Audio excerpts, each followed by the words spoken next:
Isaiah chapter 58 and verse 1. Cry aloud, spare not, lift up thy voice like a trumpet, and show my people their transgressions, and the house of Jacob their sins.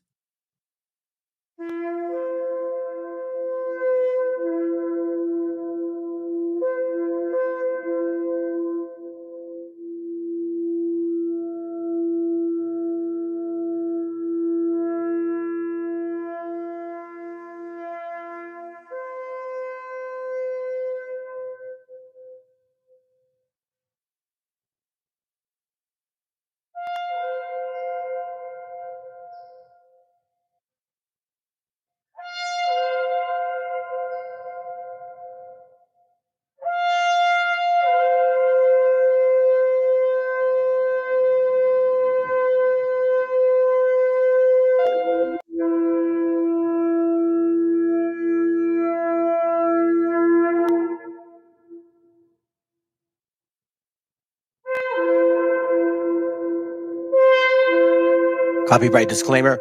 This content does not belong to Bible Chronicles or claim this intellectual property. The content provided today has and always will belong to the content owner. Bible Chronicles does not have any affiliation with the owner of this property. As mentioned, Bible Chronicles did not intend to make use of any material for the purpose of harvesting gain. However, Title 17 of United States copyright law states material in use can only be done when it's for theological or general educational purposes, and thus Bible Chronicles believes that this principal material falls under fair use, which honors protection under Section 107 of the same U.S. copyright law.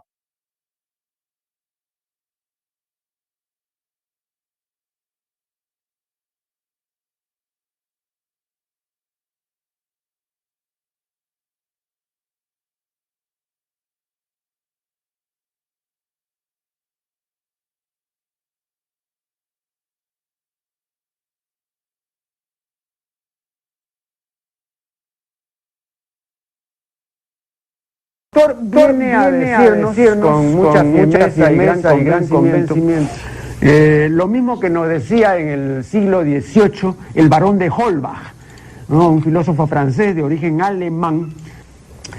Si nos remontamos al comienzo, entonces hallaremos que la ignorancia y el temor crearon a los dioses.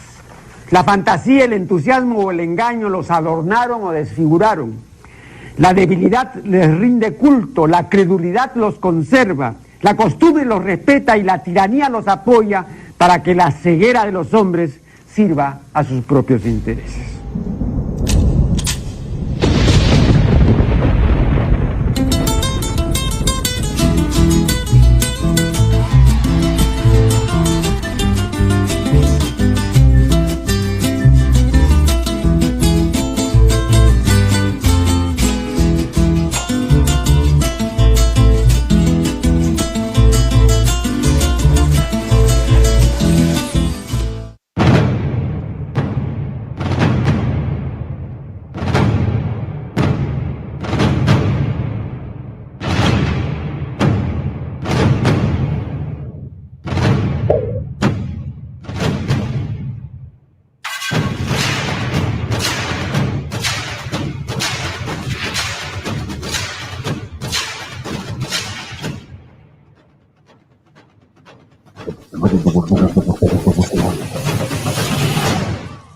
Hello. Hey, yo.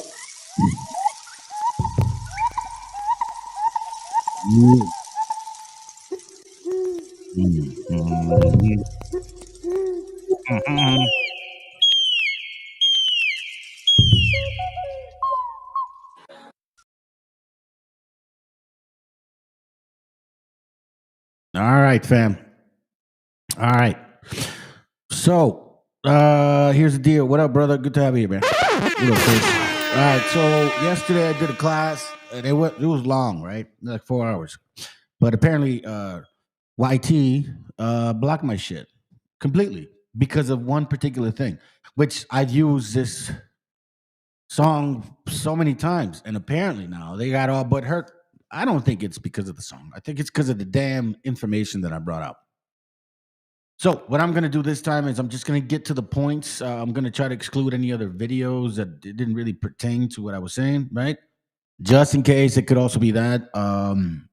Look, listen, man.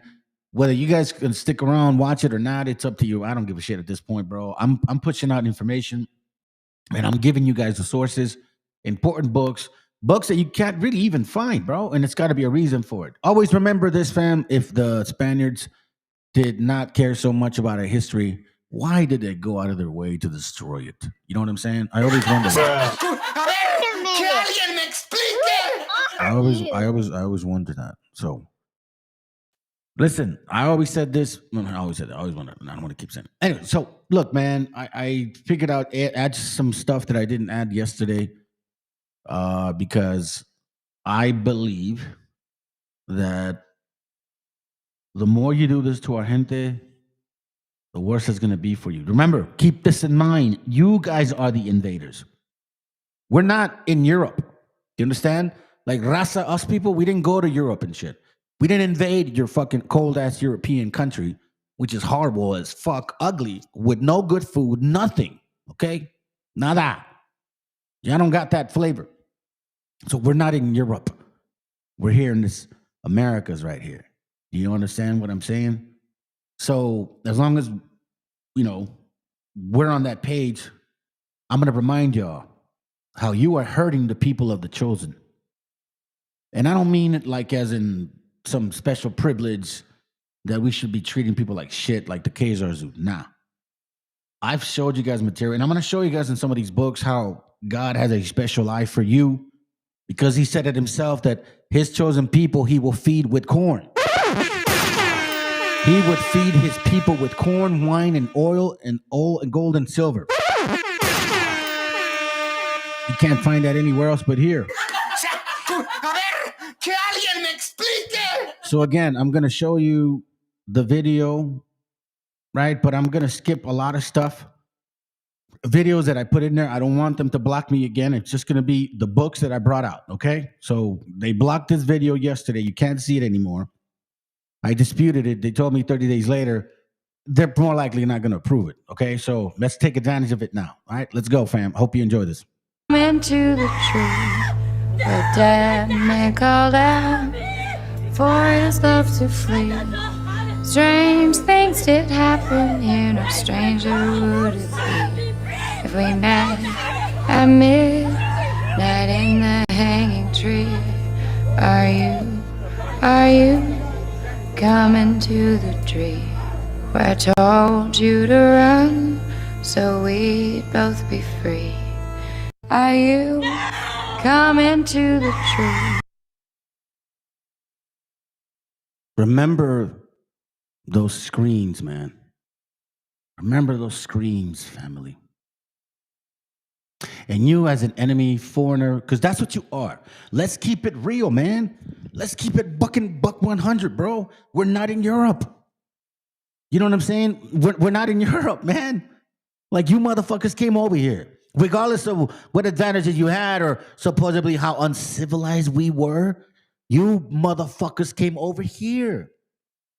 It's not like we're right next to Africa and we're Africans and we jumped over to Europe. Now we're invading your country. No. We're here in the Americas. We never left. Explain that. How do you explain that? Now, here's another thing, and I'm just my 2 cents videos, and then we're moving on to like the actual class, okay? What YouTube blocked, fucking assholes. All right, so this goes to you wobbles. Oh man, dumbasses, bro, y'all are a joke. You're more embarrassing than these idiots over here. If the natives were originally black, like from West Africa, why would they be cheered by the white man like this? In 1927, when y'all claimed that there was racism so bad that they hated you with all their guts. So then that tells me that these people weren't black. Do you want to know why? Because the white man would have never embraced you like that.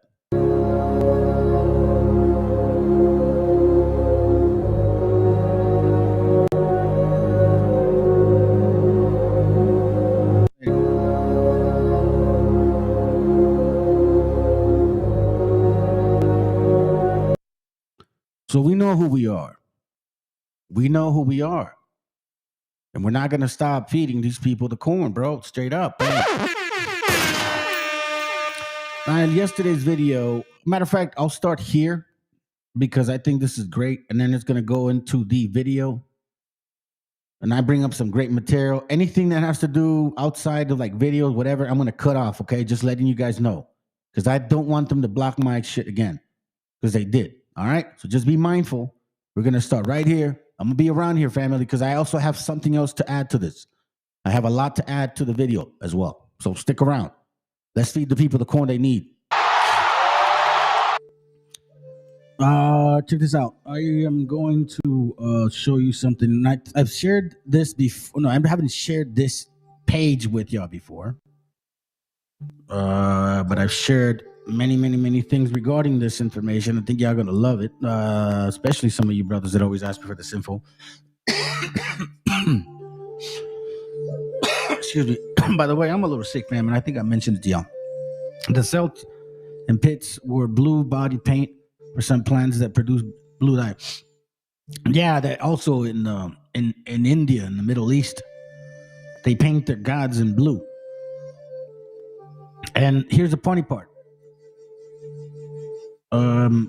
Somehow it related to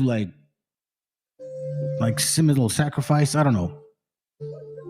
I just found it interesting. Anyways, this is the murals of Sheikh Nab structure. So again, and here goes how Avan family, like when you study and you know what the fuck you're talking about. You know what I'm saying? Like not many people can fool you, especially when you get these wobbles and shit, these dumbasses that go out of nowhere. So I ask you wobbles, like, so this is you guys right here? So this is you?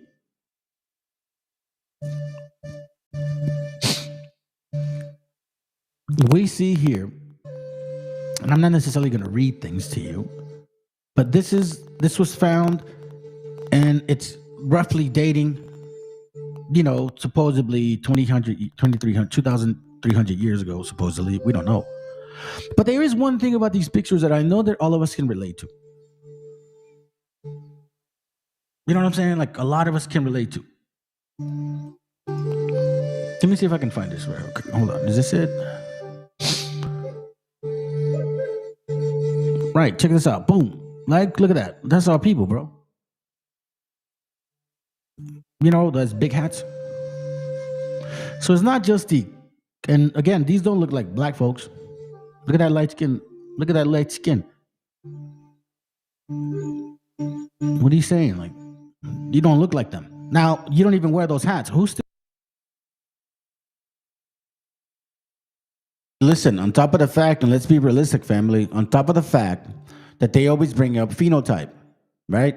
Where's their elongated head, right? Where's their longer neck? Where's their physicality that they always talk about?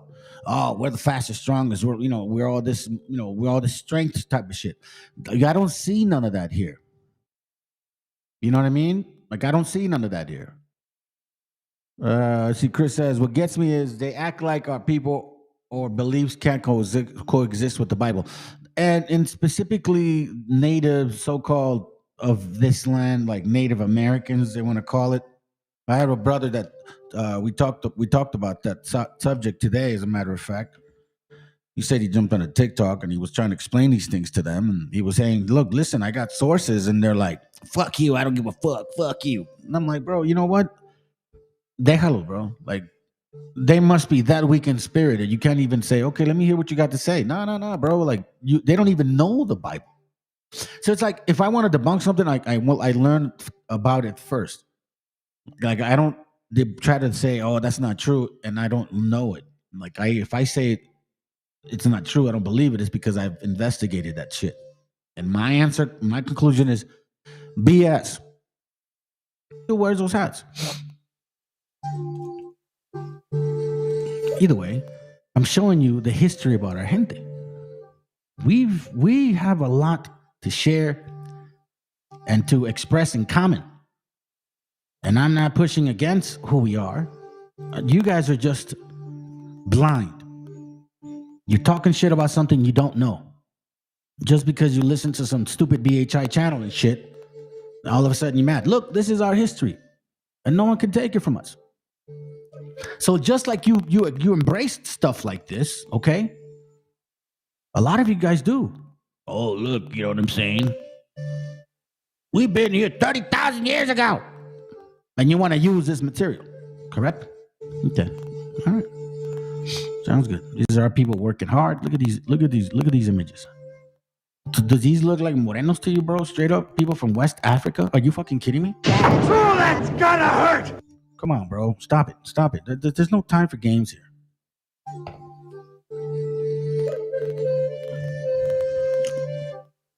Who works like this? Who carries these things? You know what I'm saying? Like, what the fuck? Come on, bro. You know what I mean? These are beautiful pictures. Look at that right there. El jarrito.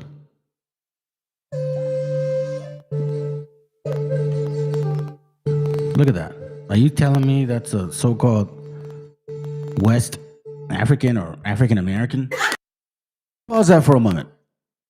Is that a so-called African American? Wobbles, FBA, FOPs, all you guys and shit. BHI too, because you guys actually do believe this. You just don't say it.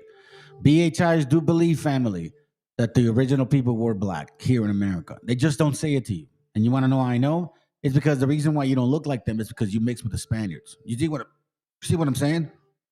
So now, my question to all of you, does this person look African? Or African American? I guess if that's such a difference. You know what I'm saying? No, they don't.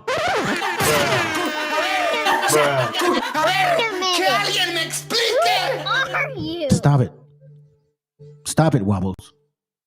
Stop it. Try to defend your shit now.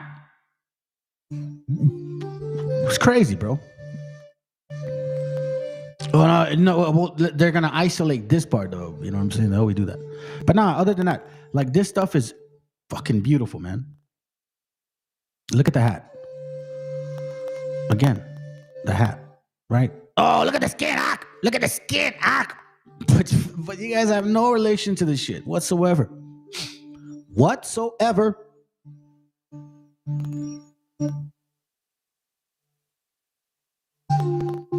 This is what Amla was talking about when he was doing his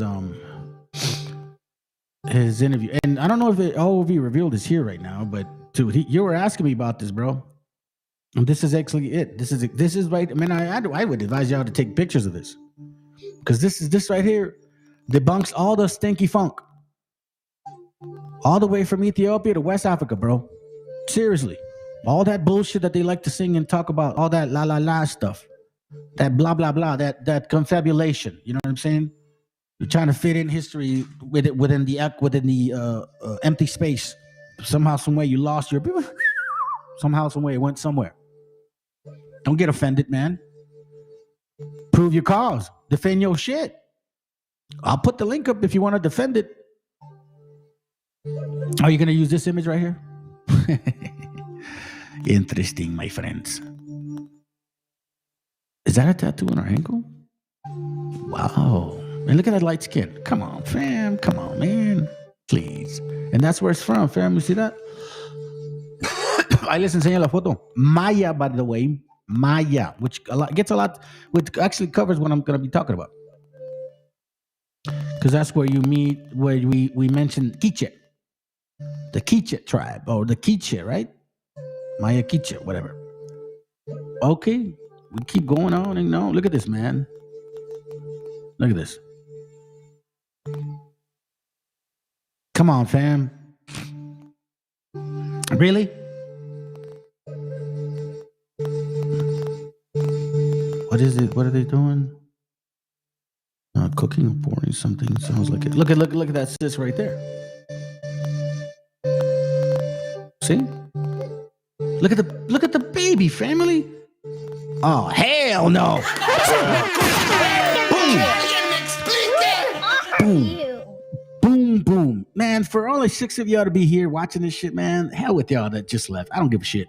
Honestly, man, I'm not even doing it for a lot of people watching no more, because I can tell right now, bro, that you guys don't even know what to believe anymore at all. Look at this. The white man told y'all, right? that the reason why we were light-skinned was because they came. The BHI told you, if you believe in that bullshit, there's the reason why you don't look like them is because you mixed with the white man. That's exactly what they say to you. And I've been showing you guys books, material that actually says that, bro, we were all kinds of skin tone here. Look at that. Come on, fam. How come? See, that guy looks kind of Asian and shit, like the dude from that movie, Apocalipto. How come Wabos don't show this shit?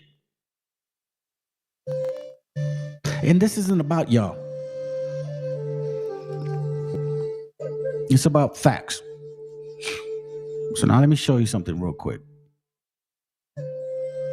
I'm going to go to... Let me see if I can go back, because I don't want to skip what I have organized here. Hold on. Give me a second. Boom, boom, boom, boom, boom, boom, boom, boom, boom, boom, boom, boom, boom.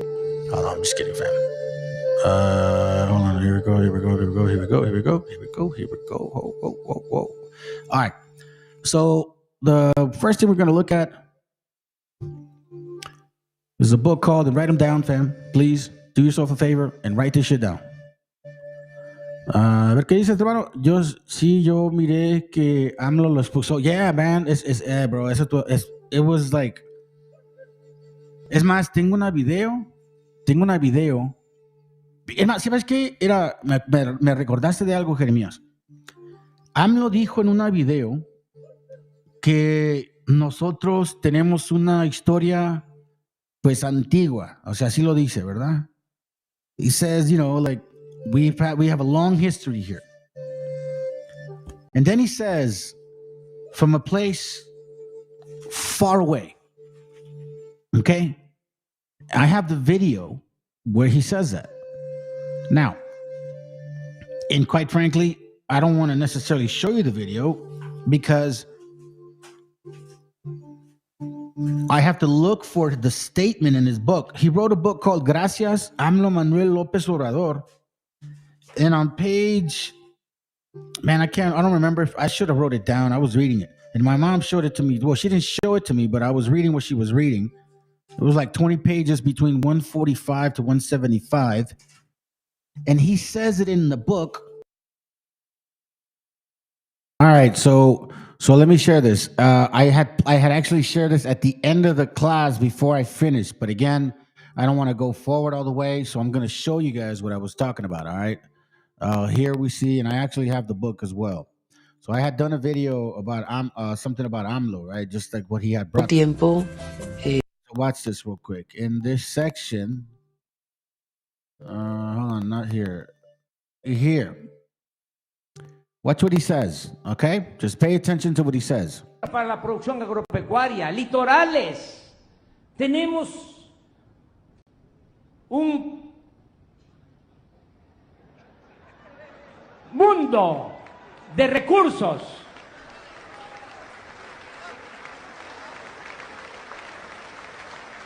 Un pueblo de primera, con una gran cultura que viene de lejos. Teotihuacan, where there's evidence of diverse, powerful, intelligent cultures dating back to 400.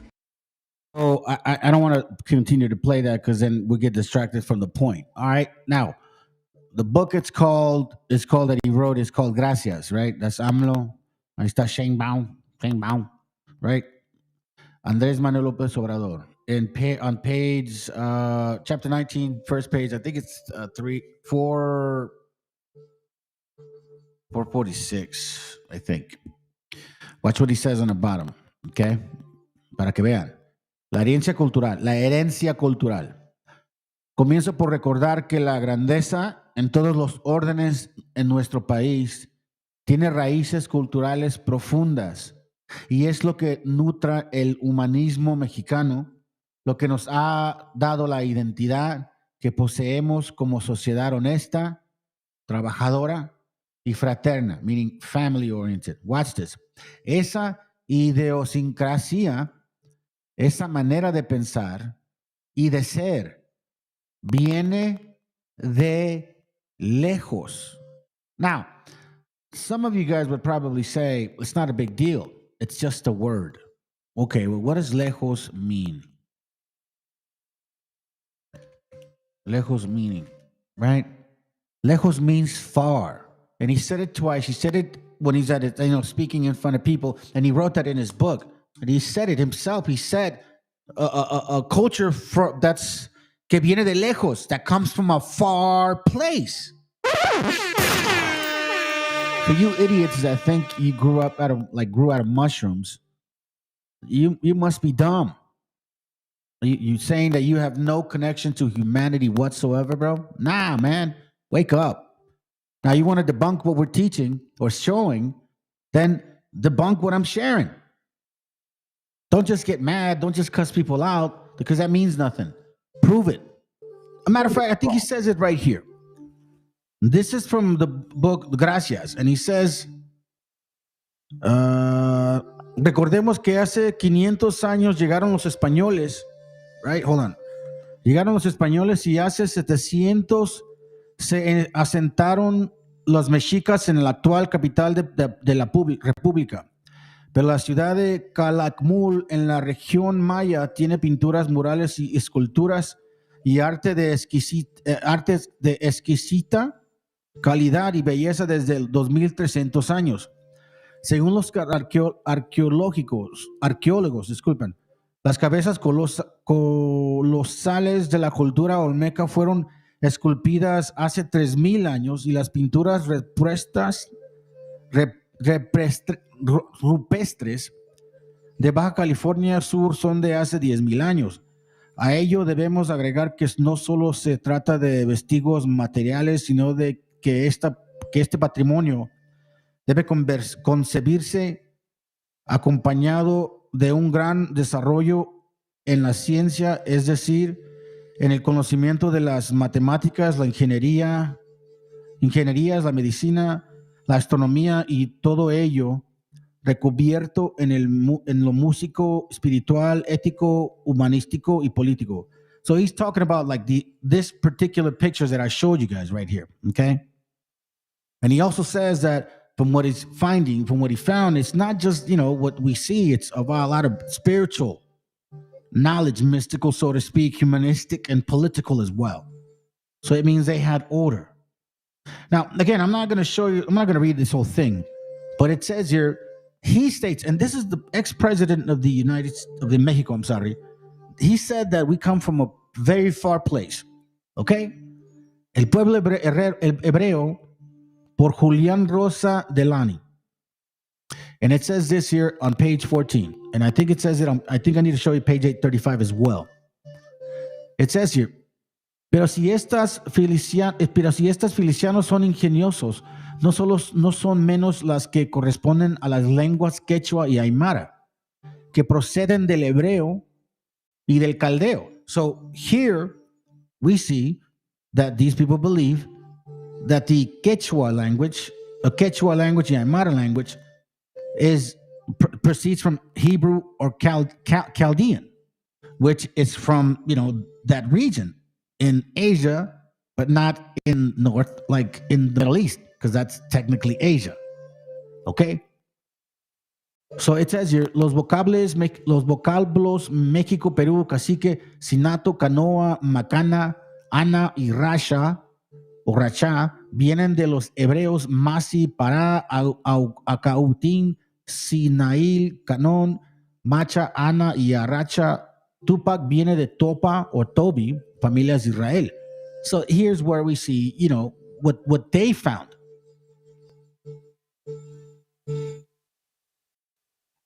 This is from Noticias Americanas. Entretenimientos físico-históricos sobre el América. Deja ver que no lo puedo leer. Sobre la América meridionas y la. No se puede ver eso. Y la septentrional oriental. Okay, so you guys can take a picture of that. We go to the next page. Check this out. It says here, sobre el idioma de los indios y juicio del modo en que es regular poblasen las Indias. All right? I'm trying to do my best reading it. It says, es opinión muy válida entre las personas eruditas que poseen con perfección la lengua quichua traer algún origen de la hebrea, con la cual le hallan mucha semejanza, porque aquellas palabras que en la Sagrada Escritura se conversan de y siendo en la pronunciación y en el sonido igual, meaning that the Hebrew sounds a lot like our language. No dejen de ser bastantes las que no se notan con esta íntima semejanza, de suerte que juzgándolo por este principio no admite duda, guardar entre sí muchas consonancia. All right? Resta saber si el significado que tiene en la hebrea es con precisión el mismo que en la otra. Porque las palabras que la Sagrada Escritura que se hallan en la quichua son por lo común aquellas en que los intérpretes no se han hallado conformes o que no les ha podido encontrar la inteligencia que les corresponde, no siendo extraño que en lo uno se parecen sin suceder lo mismo en el significado. Para poder determinar sobre ello con la propiedad, sería preciso que los sujetos instruidos en la quechua desde la infancia que la hablan y entienden en toda su fuerza, por serles natural como a los mismos indios, poseen el hebreo antiguo con la misma perfección y entonces podrían hacer la comparación de una con otra. So, he's talking about how if they could find, like, how can I say, ¿cómo te puedo decir? Like, if they could find the children, because children, when they grow up in the language, in the original language, you hear the pureness of it, not the, how can I say, the influence of other people, so to speak. Okay? Now, quick, fam. Let me show you something real quick. Again, I'm not trying to show this video because I want to repeat myself. YouTube blocked this video. I'm replaying it to help you guys out. Okay? I want to share this with y'all real quick. And let's continue. In many ways depends on defeating Zionism and keeping the United States out of the Middle East. But I think the public needs to understand that the United States, as Martin Luther King said, is the greatest purveyor of violence in the world. We are the ones who are creating wars and terrorism every single day, to include drone assassinations that murder 98% innocents. Israel's days are not numbered, but I do agree with Shlomo Sand, who talks about the invention of the land of Israel and the invention of the Jewish religion. There are a lot of lies in Israel's history. Shlomo Sand, I showed you guys how he debunked Khazars, he debunked Sephardics, he debunked North Africans, he debunked West Africans. Like, he totally debunked all of that shit, bro. Like, the truth is coming out, fam. And here in this channel, we don't sugarcoat that shit, man. I know y'all don't like me, and it's all good, bro. I'm not here to have you like me. I just want you to know the truth. To include the fact that Israel was not there before Palestine. I'm reading a very, very good book now that suggests that the Roman Catholic religion was actually created by Caesar. It was a way for Rome to manipulate the masses. The turn the other cheek and render unto Caesar is essentially the world's first major propaganda operation to convert a whole bunch of people into anti-Semitic obedient servants of the Roman Empire. Why would you put the Catholic Church in Rome if it was supposedly the enemy of the Roman Empire? I think, in fact, it was a servant of the Roman Empire. The future of the Middle East. Now, keep in mind that the book in question is what I'm about to read. And it's called Jews, God, and History. Now, we brought out, I mean, not only I myself, but, other brothers in this genre, we brought out information regarding these people bringing a translator and yada, yada, yada, and stuff like that, right? But it's like, kind of like links that are more like hearsay. You know what I mean? Not necessarily official, so to speak. You can find these things random, but not necessarily officially written by somebody that has a lot of clout. Do you get what I mean? So, like for example, Max I. Demont, brother and I were talking about this yesterday, is almost the same as Noam Chomsky relating to who they are, right? So Noam Chomsky is very popular. Now, this guy, unquestionably the best popular history of the Jews written in English language. You need to understand what that's saying. Now, a lot of you may think that this means nothing. These are those so-called people that you guys don't believe they are the people of the Bible, right? Okay. Watch what they're saying. On page 371, it says, as a footnote, and I'm going to repeat this in a video, but I want to emphasize it. As a footnote to history, we must record the fact. Do you understand that? As a footnote to history, meaning this is real. This is not fake. We're not making this shit up. You know what I mean? He's not just like lying about this. This is not a narrative. This is not Waboism. This is not no native only. This ain't none of that. This is them, the people in power right now who have authority in that title, regardless of what you fucking believe or say. He says, as a footnote to history, we must record the fact. Footnote, history, fact, record. All of that is substantial, and all of that, you have to fucking accept it. It's not BSing you. That the Indians on the Caribbean island where the flotilla first landed were greeted in Hebrew and Arabic by one Luis de Torres. Do you understand that? That's a footnote to history. That's a recorded fact. And what else does he say? And why would they speak Hebrew to them or to us? A Jewish interpreter aboard the flagship. For Columbus, meaning Luis de Torres was a Jewish interpreter aboard the flagship. So why were they so sure that we spoke Hebrew or Arabic? For Columbus was certain that the natives spoke either Hebrew or Arabic. Now, the next following sentence does not say, but we found otherwise some shit because, you know what I mean, our history's so great. No. Matter of fact, you know how they confirm it without admission, without denial? It was the Torres, incidentally, who discovered maize and brought it to Europe. Ooh. So here it's confirmed, clear, stated, and literally, like documented. And this is not some just fucking random guy, okay? Look him up. Max Demont. He was born in 1912. He was like a Finnish American Jewish historian. This guy, if you find out his actual history, Talmudic scholar, yada, yada, yada.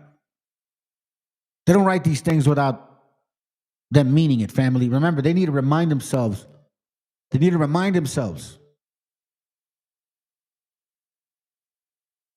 This is why this matters.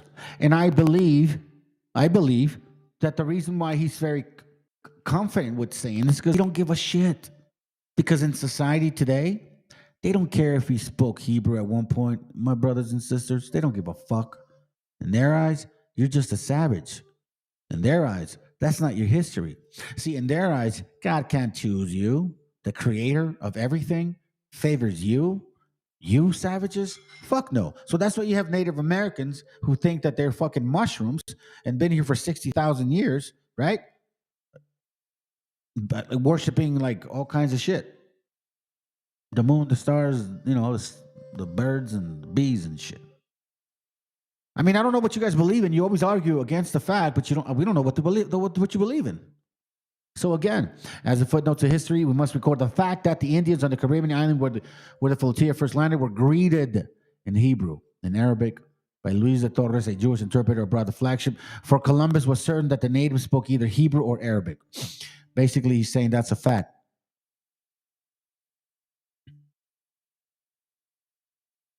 Now, here's why I believe this guy Max Demont was very comfortable saying that, because of this. Are you familiar with the Khazar theory? There's a theory, it's widely accepted as anti-Semitic, that Ashkenazi Jews come from the Khazars and they're not Levantine. But DNA tests. It's not anti-Semitic. It's a question of fact. Ouch. See, I'm not being anti-Semitic, family, because I'm a Shemite myself. That's a Shemite right there, bro. Man, if y'all hate me for it, I don't care. I don't care. I don't care anymore. Y'all stick with your, with your wicked ass, like weird ass beliefs, man. After so many years of reading and reading and reading, it's just you can't just easily believe. Excuse me.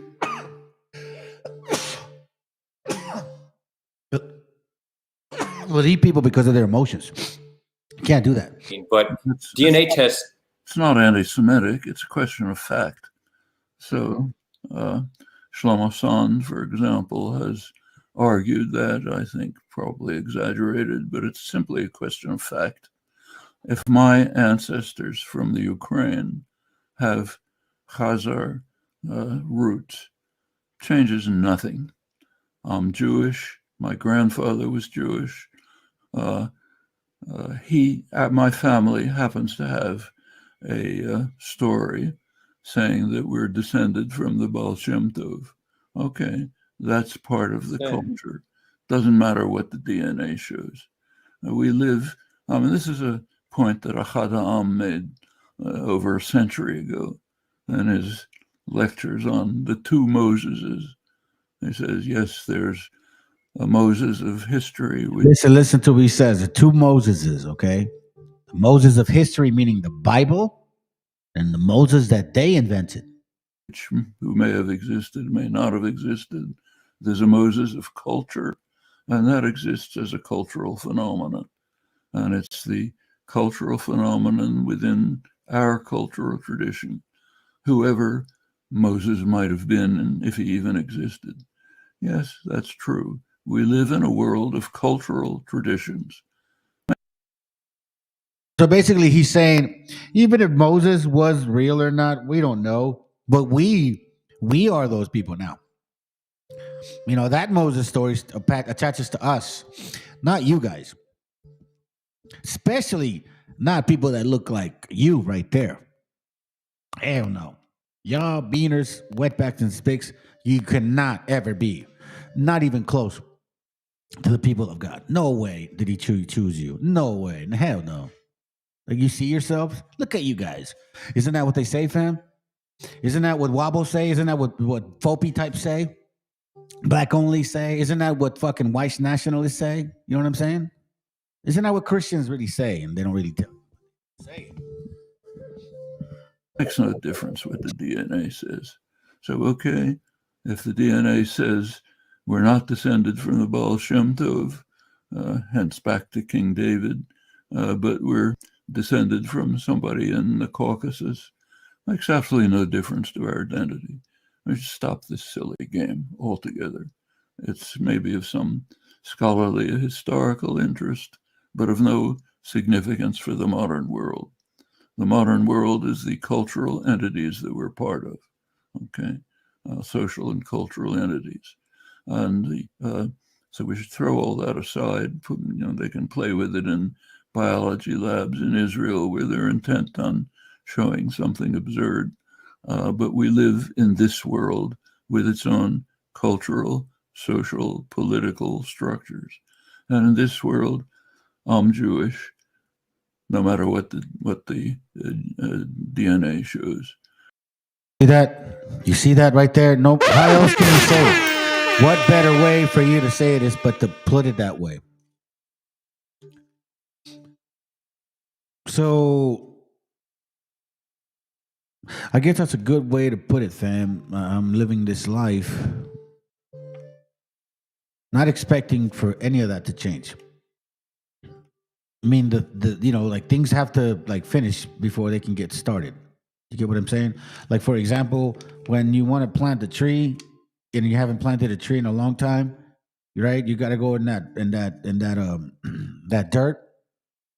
You know, you got to break all that ground. First, you got to wet it a little bit. Maybe if you got water, make it easier.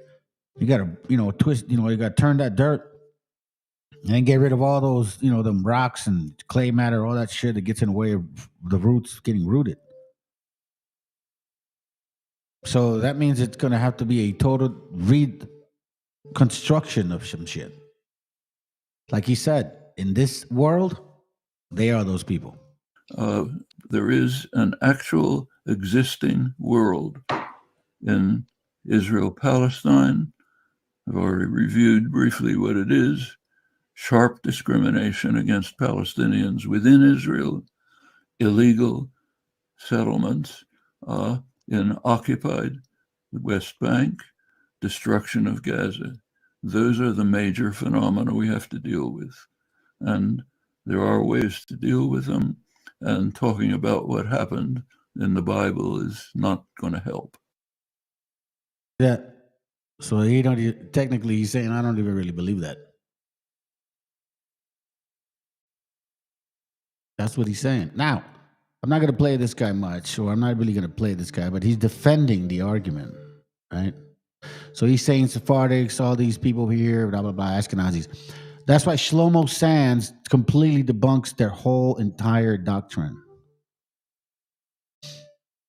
You know what I'm saying? Let me see what you got says. Question.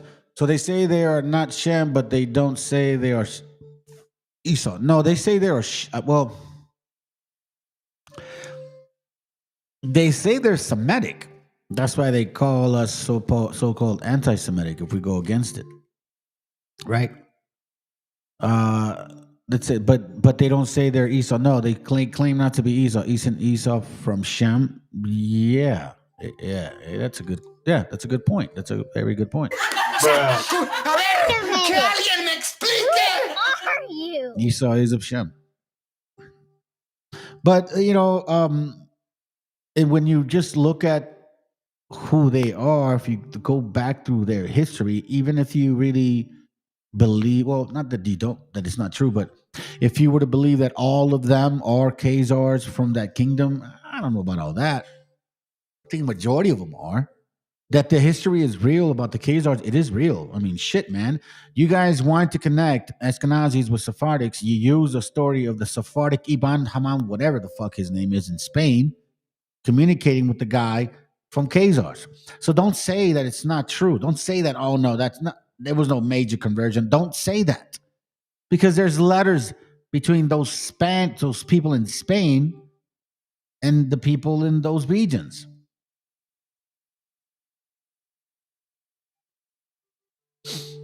So Arthur Koestler writes about that, right? And he basically shows he's trying to prove that he's an actual Hebrew, but he finds out that he's not. And look, I guess most sources report that in Israel 45% are Ashkenazi Jews, whereas a majority or 55 are Mizrahi Sephardic, of course, because the Khazar theory only questions Ashkenazi Jews' background and not the Sephardic and that shit is. As a matter of fact, I don't know Mizrahi because those people were already over there, but Sephardics, nah, bullshit. A lot of you guys are basically over here, and supposedly, you came out of Spain. Now, Shlomo Sands makes a beautiful argument. He says, if Jews were like really that massive in Spain and in the Iberian Peninsula and all of that shit, why would there be more Jews outside of Jerusalem, right, than in Jerusalem itself? Bruh. You know what I'm saying? He's like, why would you guys be everywhere else but the home country, which clearly the Bible says that's mother. That's the main argument, because guess what? A lot of these so-called Sephardic Jews came from the 711 AD conquering invasion of the Arabs, North Africans, all of that shit, man. All of those people were just like flipping back and forth in religions. None of them really fucking believe in anything. And Shlomo Sands confirms it. And as a matter of fact, you know who also confirms it? In the book called The Old Tribes of Myth. Hold on a second. Hold on. Let me see if it's hold on. Hold on a second. Let me see what the name of the book is. Let's look at the word myth. Oh no, it's called Lost Tribes of Myth. Okay? In this book called Lost Tribes of Myth, he goes into really deep information. I don't know what. Okay, this is one example. Page 535. Let's see. These seem unrestrained intercourse between lusty Arabs and Jewesses. Custom habits and manners and appearance were the same. Special dress was prescribed to distinguish them. Of the morals of the Magador, he wrote that the great body of the Jews were very poor. Moors entered the Jewish quarter at will and appropriated any woman that pleased them. You see that right there? So that you can tell, just real quick example, man. I just pulled up one page. And you can see Moors and Jews are not the same people. Right there. So in the Lost Tribes of Myth, he also questions this shit right here. Look, it says here on page 534, it says, in this Talmudic record of forced sexual commingling in North Africa and the rabbinic yielding to folk phrase and contracts, we certainly have a question of Berber or Moorish proselytes and of ancient North African pagan customs that still survive in influence North African Judaism. Shlomo Sand, this guy right here also debunks all of that shit right there, man. So, you know, again, I'm not here to make people feel good. No, I think my job is to make you feel bad. Because you don't like what I'm sharing. And again, remember, keep in mind, family, I'm sharing this video again because YouTube blocked it. They didn't like something in my video, which makes no sense because I've used that song many times. I don't think it's the actual song. It's what I'm sharing. You get what I'm saying? There you go, sis.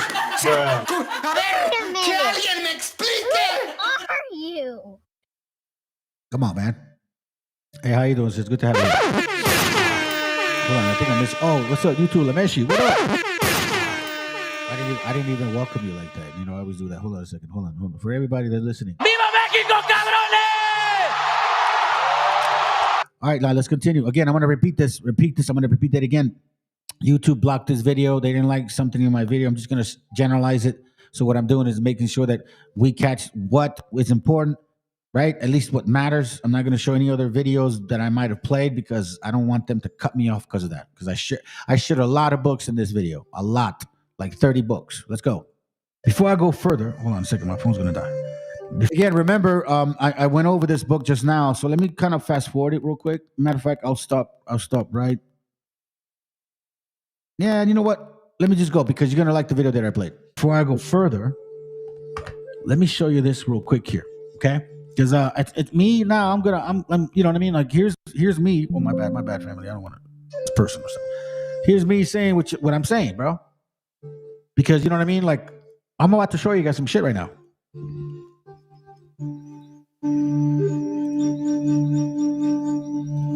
We are not Hebrews. We no lost tribe of Israel. Hebrew history is only 6,000 years old. Native history is over 30,000 years old. Remember that. You hear that? Even though Carbon Copy just completely debunks the bullshit. So instead of me showing you some old books of other people, of other, I don't know, ideas, I'm going to show you a book from them. And you're going to see what they say. It's just by Max DeMont, Jews, God, and History. And I found this so interesting, family. On page 371, okay? It says here, Jewish history in America begins with the expulsion of the Jews from Spain in the same year and month that Columbus set sail on his first voyage in search of a trade route to India. Jews served on board his small flotilla as able-bodied seamen. And they don't mean like that kind of seamen, okay? So we can see here, Jews. Do you understand that? And I've shared this with you before. This is not new to us. But hold on. It continues. Maps research. So it's seamen, map readers, interpreters, and surgeons, right? So they need someone to read the map. They need someone that knows how to, navigate the ship. They need someone that speaks different languages. And they need a doctor just in case y'all get sick and get cut. Okay? Very clear. Now, that's not enough though. And again, this is not an old book, fam. This is not some random Hispanic whatever. This is them. And look what they say. As a footnote to history, we must record the fact that the Indians on the Caribbean, that the Indians on the Caribbean island where the flotilla first landed were greeted in Hebrew.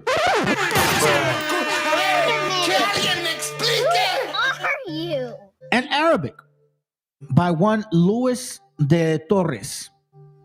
Hold on. A Jewish interpreter aboard the flagship. For Columbus was certain that the natives spoke either Hebrew or Arabic.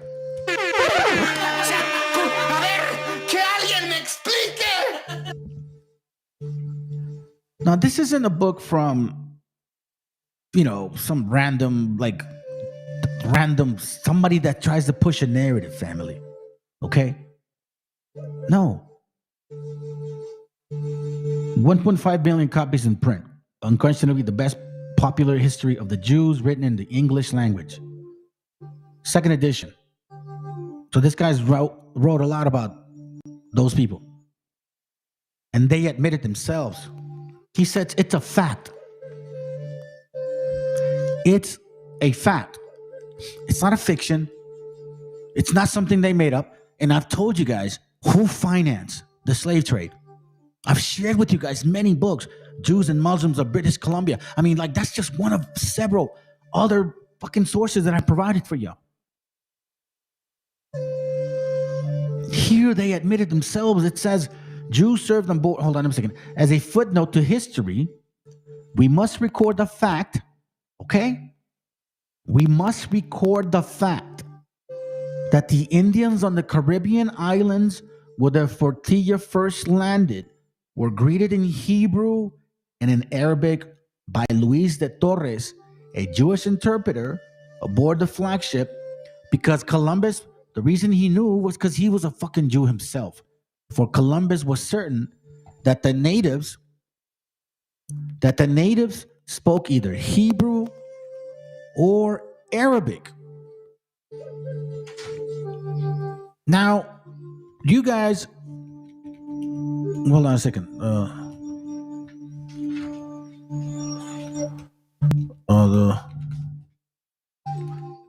Oh, sorry. Somebody had a question. My bad. My wife came in here.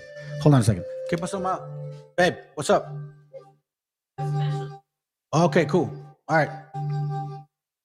I will. So it says here that the Columbus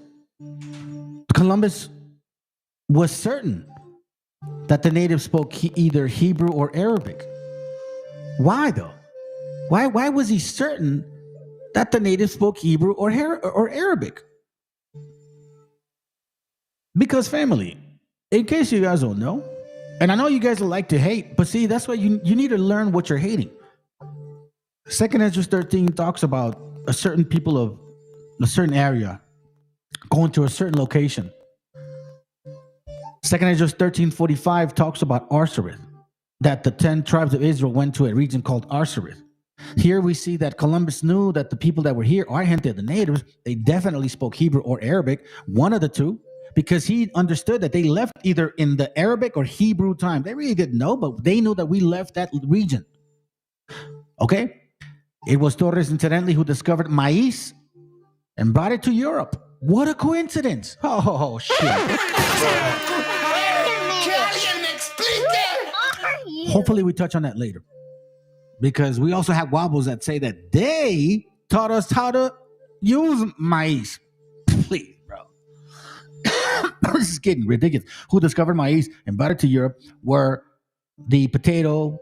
It enriched the diet of the Western man, leaving ourselves up into the charge that we credit the Jews with everything. We must also note that it was not Sir Walter Raleigh who introduced tobacco to Europe, but Torres and his Christian companion Rodrigo Jerez. Now, let me ask you, fam. At any moment, after them saying, says, straight up, man, that they spoke Hebrew to our Taino brothers first, right? Did they then say, oh, but we didn't speak Hebrew? Not at all. It says here, hey, yo, we spoke Hebrew to them, and you know why we did it? Because fucking Columbus knew that we would speak Hebrew as well. Well, what a coincidence, right? All right. Well, in case you guys don't know, they fucking tell you, fam. And this is why, you know what I mean? These videos don't get old, because now it's not just us saying it and, oh, Second Ezra said this and that, and or us bringing some old ass. Hold on a second, fam. Let me do this real quick. Copyright disclaimer. This content does not belong to Bible Chronicles or claim this intellectual property. The content provided today has and always will belong to the content owner. Bible Chronicles does not have any affiliation with the owner of this property. As mentioned, Bible Chronicles did not intend to make use of any material for the purpose of harvesting gain. However, Title 17 of United States copyright law states material and use can only be done when it's for theological or general educational purposes, and thus Bible Chronicles believes that this principal material falls under fair use, which honors protection under Section 107 of the same U.S. copyright law. I have to do that because, again, they blocked my shit. All right, let's go. Book from some fucking random person. No, they're saying it themselves. A big-time writer, publisher, writer, whatever, that talks about them. And he said it himself. How did they know? Because of this, fam. Listen to this. This is from a movie called 1492 Conquest of Paradise. Okay? You should watch it. Very interesting.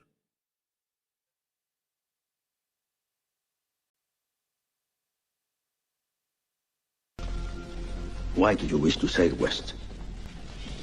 To open a new route to Asia. Asia is the richest kingdom, the land of spices and gold. At the moment, there are only two ways of reaching it. By sea, sailing around the African continent. The journey takes a year. Or by land. But the Turks have closed this route to all Christians. There is a third way. By sailing west across the ocean sea. The distance is unknown. It's said to be infinite.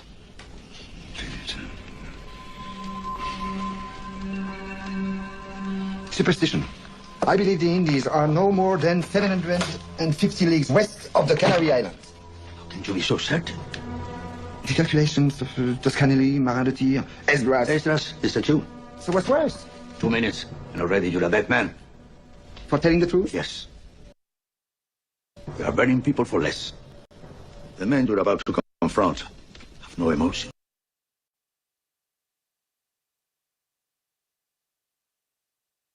You see that?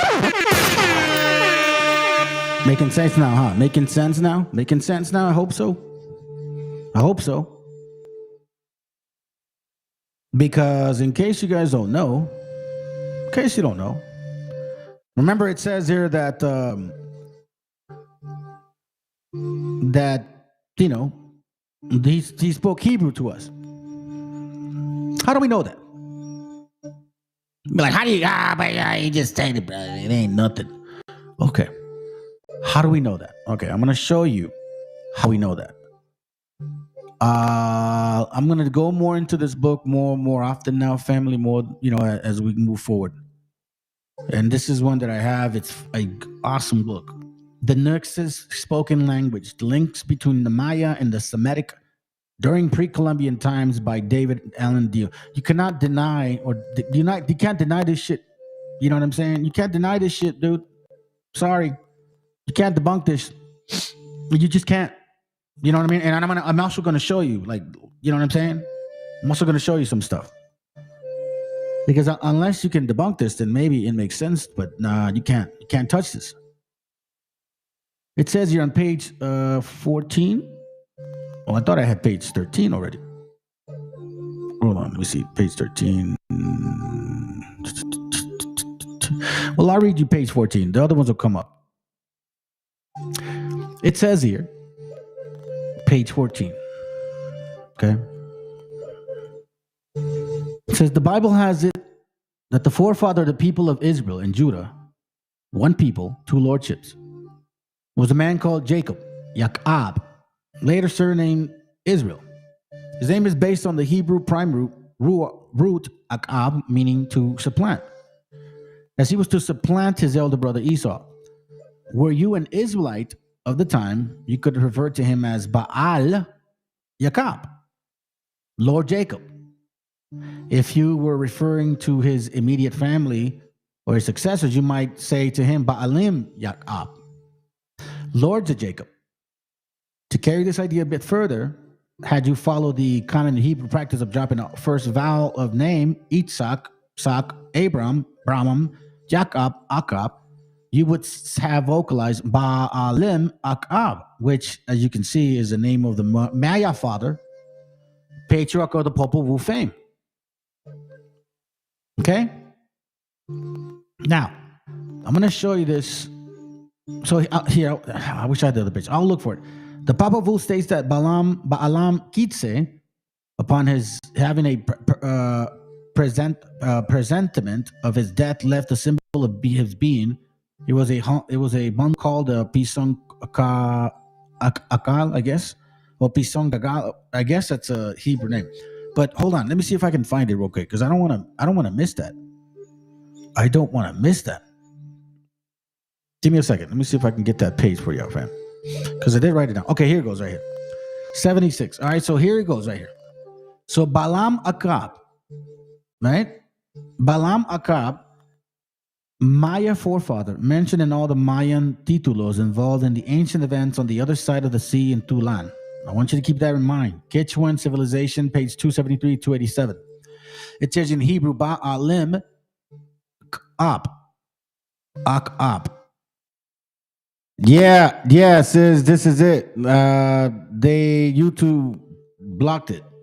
So I'm playing the most important parts. Matter of fact, there's a section where I kind of took a long time trying to find what I was looking for, and I didn't really read the important part. So I'm just gonna trim that out and then read it to you guys. You know what I'm saying? So look, man. I'm sorry, I'm not saying you, sis, man. Look, for all you guys that are listening to this channel, I'm dedicated to what I'm doing. Nobody pays me. There's no narrative. I don't have a church. I don't have a group. I talk to brothers on the phone often. I've been talking to you brothers now. You guys can confirm it if you're listening for over 2 years now. Most of y'all. You understand? And that's how I've been able to build my community again, or at least what they should be calling themselves community as well. And Lord willing, one day, man, we can make it actually like fruitful, because I have one brother that we're talking about, purchasing land someday. Now, are those things going to be to manifest themselves like right now? No, we're not being silly. We're building. Who knows what's going to occur? So right now, I'm just showing you. All we're doing right now is showing you our roots. Hebrew is not too far from our people. And when you look at what it's about, it's all about order. See, this is where you natives and shit, and I'm gonna call you yantas and shit. You yantas, this is why you yantas don't get it, bro. This is about order, bro. That's the whole point. Like, do you guys not realize that when people bring this out to you, right? It says that blessings for obedience. Blessings for obedience. Let's just say, for example, that if you are obedient to yourself, if you have a good character, you carry yourself well, You're responsible to your family. You respect your wife. If you guys have problems, you don't go and fuck around and do something dumb. No. You start kind of reflecting on it. And that, yeah, it takes time because everything, like you learn something as you become who you are at this moment now. Like, see, I'm speaking in a way because I don't have to say, oh, I'm an Israelite. Like, I'm not saying that no more. I'm like, I'm already practicing the things that the Most High is letting me understand. So I, within myself, am saying these things to y'all because I'm living those things. I have a wife. I have kids. I have a young little child. I have an adult daughter, a 22-year-old daughter, and I have a 4-year-old daughter. Yes, I'm almost 50. Yeah, I got it like that. I mean, you know what I mean? That's the way our bloodline is. You know what I'm saying? Wait a minute. Who are you? This right here. ¡Viva México, cabrones! I'm a Mexica with a deep bloodline. And I know where my bloodline comes from. And I'm sharing with you guys where yours may be. Am I saying all of you guys are these people? No, fuck no, because I can tell. Probably a lot of us, and I'm going to include myself right now, a lot of us probably ain't. You can see the wickedness, man. You can see it, bro. So it's not about convincing people no more. It's just showing you guys what is very obvious, and then you either fucking read it and dissect it or you don't, and you go back into your fucking dumbass hut and become you. Because Balaam Akab is a word that we've heard here in the Americas. You cannot deny that shit. The planter. Balaam Akab. Balaam Akab. Baalim Akab. Hebrew meaning noble of Jacob. Balaam Akab, right? You see that? Balaam Akab. Okay? I think I said it enough. Lord Jacob. Balaam Akab. Balaam Akab, right? Okay. Perfect. I'm glad we got that clear. Now I'm going to show you this. Sorry, I'm sick. Excuse me. Whoa. I'm going to show you something. Jacob.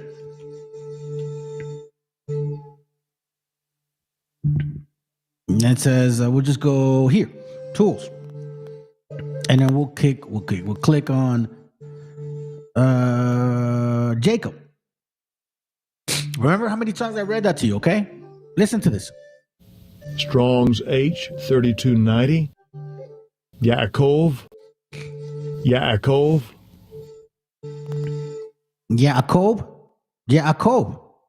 right? Look at the spelling, by the way. Okay? You're like, nah, it doesn't sound the same. So, yeah, you're right. Okay, sounds good. Now, here's the root word of that word. H6117. Strong's H 6117. Akav. A cab? A cab? What do you mean? What's that mean, fam? Right? To supplant. Strong's H 6117. Akav. A cab. Now we have Strong H 3290. Strong's H 3290. Yaakov. So we see here that a cab, Yaakov, a cab. Okay, now, in case you guys don't know, look, I'll make it simple. That's why you see this name in the Bible. That's why you see this name in the Bible, family. Okay? And this is like a king or something. And the Most High, in a way, dealt with him. Here's where matter of fact, have you ever seen that movie Shrek with Donkey, Shrek and Donkey? Like, this is where they get it from. Numbers 22:29. The ass starts talking to him like, yo, why you beating me up, man? I fucking took care of you all this time and shit. Balaam. And Balaam said unto Balak, this is a capital B, which basically also means if you really read, you know what I'm saying? Like the story, like God was dealing with him in some way. I haven't read too much about him, to be honest. But I find it interesting that that word Ba'alam, which you don't see it applied to anybody else, we're using it? And you don't think that's significant? It doesn't matter. Like that doesn't matter, right? Like it's pretty stupid to think that way. It's pretty stupid to fucking ignore it. Now, I put this up. I posted this on one video, and I forgot about it, man. But I'm gonna bring it to you guys up. I posted this. It says in the Bible, the word wind is ruach. H7307 is the concordance. Okay, so H7307 is a concordance of the word ruach. So keep in mind that time does change the language and pronunciation. So let's consider the word urakan. Now consider the word ruach, but add a kan after. So look like ruakan or hurakan, which Quechua is, it's a language very similar to Hebrew. We read about that stuff. Like, for example, the spirit, right? What's the spirit? We'll show right here. Oh, my bad.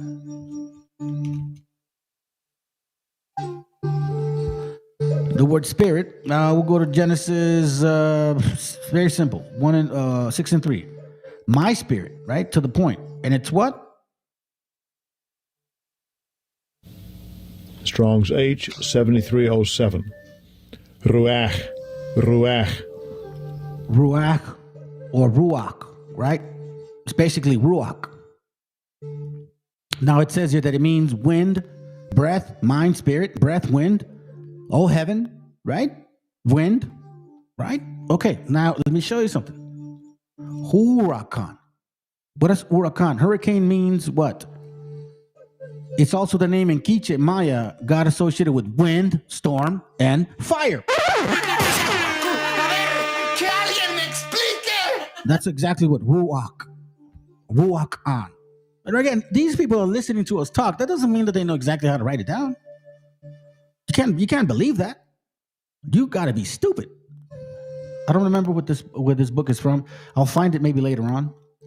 It says, en el inmenso campo de idiomas indígenas sudamericanos, la ciencia lingüística ha progresado muy poco hasta el día de hoy. I'm gonna skip it. Dice, entre algún idioma indígena con uno o varios idiomas del antiguo mundo. All right, so it's basically saying that. Let me start here. Se nota frecuentemente el diletantismo en los ensayos hechos y la ingenua tendencia a demostrar sorprendentes relaciones de parentesco entre algún idioma indígena con uno o varios idiomas del antiguo mundo. Y la consecuencia es que nos encontramos ante un mare magnum de teorías y conjeturas que carecen de valor científico, meaning they got some valor, they have some good proof. Then it says, ya el gran apóstol misionero, padre Bartolomé de las Casas y varios otros coetáneos de él pretendieron demostrar que los indígenas de América procedían de la raza semita. Now, are they saying Hebrews? No. But again, you guys that believe in the Bible, right? Do you ever wonder, what are you, a Hamite, Semite, or a Japhite? What are you? Do we not ask ourselves those questions? Does it not matter? Then it says here, las lenguas andinas en sus relaciones con el grupo lingüístico semita. Hace comparación entre el aymara y quechua y el hebreo, de las cuales algunos son en realidad sorprendentes. Aymara, Uru, Elía, hebreo, it says Aymara, it says Uru equals el día. Hold on, Aymara, Uru, el día, hebreo, oro, or la luz. Okay, en Aymara, Uru equals el día. En hebreo, or la luz. Quichua, pakar equals la mañana. Hebreo, boker, la mañana. No hace muchos años un boliviano Emeterio Villamil publicó un libro en que trata de probar nada menos que el aymara es lengua de Adán. Meaning Hebrew. Afirma que el sánscrito, el sumero, el ario, el zend, el hebreo y las lenguas indogermanas tienen sus raíces tomadas del Aymara. No es poco su pretensión. You see that? You can't deny these things. You can't turn a blind eye on it. This is from that book, El Pueblo Hebreo, page 35. El doctor Pablo Patrón dice también que las razas quechua y aymara han fundado una civilización en las yunares del Efretus. Oh, shit. A ver, que alguien me explique. It says your Quechua Aymaras actually like had a foundation of Euphrates. Remember, keep in mind that not Deuteronomy. 2nd Ezra, chapter 13, verse 40, it says this: those of the 10 tribes were carried away prisoners out of their own land in the time of Hosea, king, whom Salmanassar, the king of Assyria, led away captive. And he carried them over the waters, and so they came there into another land. Which waters? The Euphrates. Verse 43, and they entered into Euphrates by the narrow place of the river. And it says here, el doctor Pablo Patrón dice también que la raza quechua y aymara han fundado una civilización en las llanuras del Eufrates. Entonces todos estos rastros prueban que los indios no son oriundos del Perú, como sostienen muchas personas, así como ustedes, güey. We've been here 30,000 years ago. We've been here 50 million years ago. Me no Hebrew. Here is debunking your shit too. Entonces, todos estos rastros prueban que los indios no son oriundos del Perú, meaning like you didn't just fucking grow from the ground out of Peru and shit. Like completely separate from every human being. Like you were like an organism and you just completely grew on your own, had no relation to white or black or Asian or nothing and shit. Y'all full of shit, bro. Oriundes del Perú, como sostienen muchas personas pendejas, I'm going to say that, llegando a asegurar que han brotado de la tierra como los hongos. Let me read that again.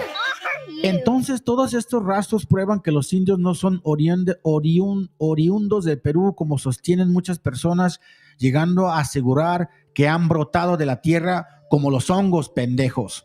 Lógicamente, eso no puede ser, güey. No sean babosos, cabrones.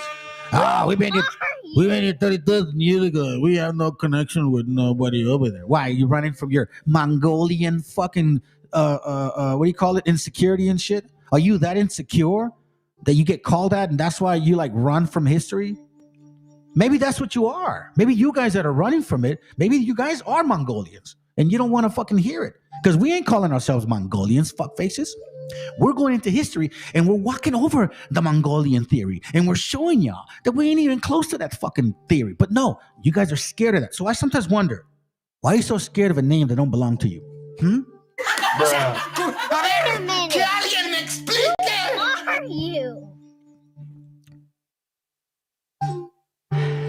Lógicamente eso no se puede ser, güey. Chingada madre, cabrón. O sea, ¿cómo puedo explicarme yo, güey? Más aceptable sería más aceptable sería la prodescencia israelita de los indios. ¿Ya ven cómo dicen, güey? It would be more acceptable to be like, yeah, you guys are Hebrews. Don't you think you're a fucking mushroom? That we like we had no connection with Africa and Europe.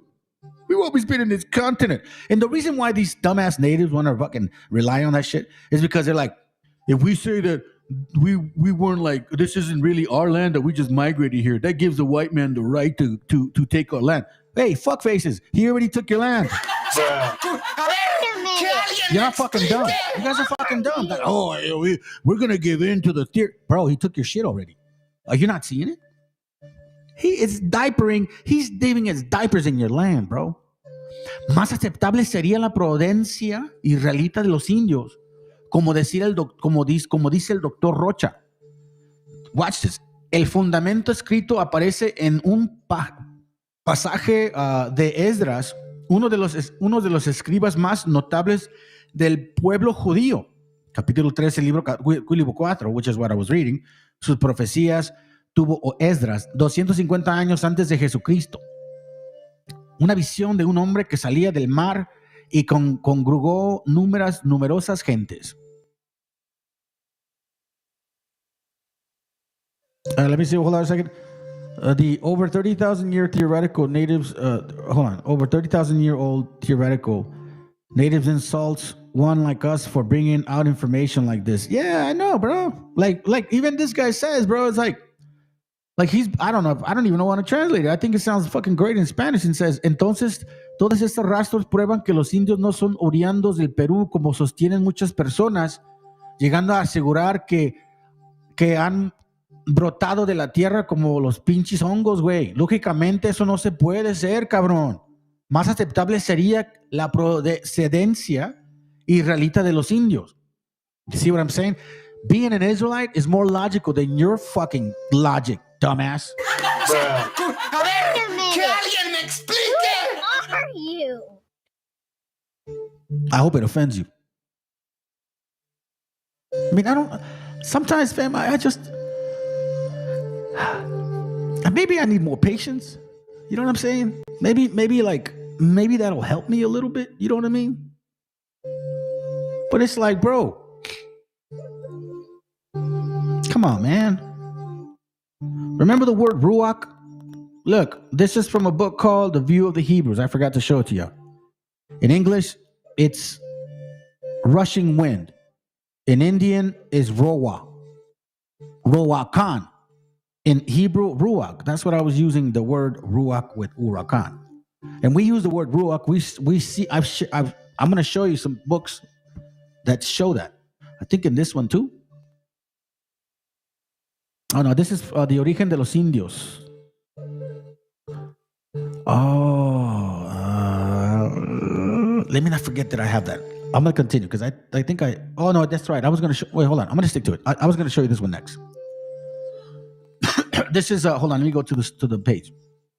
And again, I told you guys I was gonna show you a lot of pages, a lot of books, and it's your due diligence to look for them, get them, find them, buy them, keep them, show them to your family. And if they don't give a fuck it. Show them to yourself. Because this is your salvation, fam. You got to know who you are, bro. Look, listen, man. I'm not trying to be somebody I'm not. But I tell you one thing. Our people were keeping order. And a lot of other nations didn't like that shit. You saw the video. We weren't sacrificing people. We were killing those bastards because they were breaking laws. Don't they do that here? How many people did they deport because, you guys broke the law? And sent you to like Africa and shit. That's one was like fucking killing you, dude. Like ending up in a country you're not even belonging to. That's fucking nuts. It says here, Origen de los Indios del Nuevo Mundo. Take a picture of it, please. Con privilegio. I don't know what year that is. We're going to go to page 298. Oh, 100 pages short. Another 40. Another 10. Okay, here we go. Just 2 pages. I'll get through it. 96, 97, 98. It says here on page 98. It says, en la Nueva España hay este nombre México, el cual, como lo advierte el padre Fray Esteban de Salazar, es hebreo. Y así se pone en el Salmo 2, que quiere decir Cristo Jesús, which is not true. What it means is MESHIACHA means anointed, not Jesus Christ. Okay. Y aunque ahí en aquella pronuncia es nombre de una ciudad, y acá en el Salmo nombre que daban los hebreos. You see that? Nombre que daban los hebreos. This is the name that the Hebrews gave. Los reyes, los sacerdotes y a Cristo nuestro Señor. Basically saying that the kings and the prophets, right? The priests were anointed. Que ellos esperaban esperaban había de venir a de medirlos. Then now here's what here's the good question, fam. It says that we, que ellos esperaban había de venir a remedirlos, pero no se repararon eso, que bien pudieron acomodar el nombre. Fuck, I can't even read that. Let me see, hold on. Que bien pudieron acomodar este nombre a una ciudad, porque el caudillo que traían los pobladores poblaron a México se llamaba Messi, y como otros escribieron Meshi, y de este se derivó después el nombre de aquella ciudad. So basically saying that, look, here it goes, on the bottom. Nótese el nombre Meshi, que es realmente hebreo y cuadra maravillosamente al caudillo Cabeca y capitán de los mexicanos. Por esta misma razón podemos decir que el nombre Yactán es el que ahora tiene pronuncia en Nueva España, que es Yucatán. I don't know if you guys know this, but Yactán is in the Bible. And he says that Yucatán was named after Yactán. A ver, que alguien me explique. Porque aquel fue el nombre de un hijo de Iber, en quien habemos dicho con autoridad del tostado, I guess, que se I can't read that. Honestly, fam, I'm not really used to these words, man. Hold on a second, hold on. Y ya que él no les, que yo, you know what? I'm going to skip it because I don't want to sound like shit. I hate to sound like that. My bad, fam. My bad. Sorry. I wish I could read it. Just couldn't read it. And I don't want to sound sloppy. Let's see what we got going on. Oh, look on. I already showed you guys that. Literatura. I showed you guys this one. Okay, we have. Oh, hold on. We have this book here. Ligeras observaciones, elementos de historia. All right. And it says right here on page 100.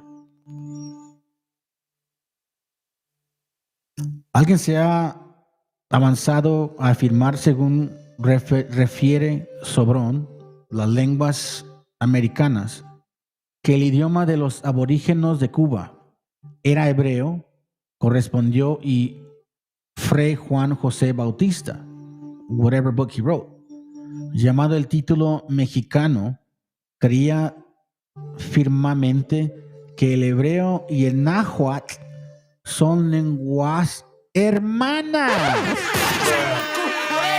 Que alguien me explique. Who are you? I read that again. Llamado el título mexicano, dice que Fray Juan Bautista escribió. Man, I don't know what that is. I have to get the PDF file. If you guys want it, just like send me a message. I'll get it to you. Llamado el título mexicano, creía firmemente que el hebreo y el náhuatl son lenguas hermanas.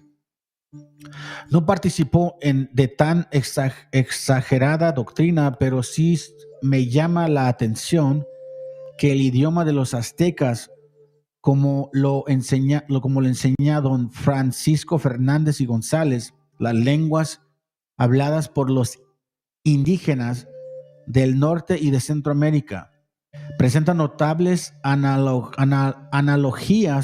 con el hebreo en la formación de los plurales y los prefijos pronominales y en el futuro del verbo sustantivo.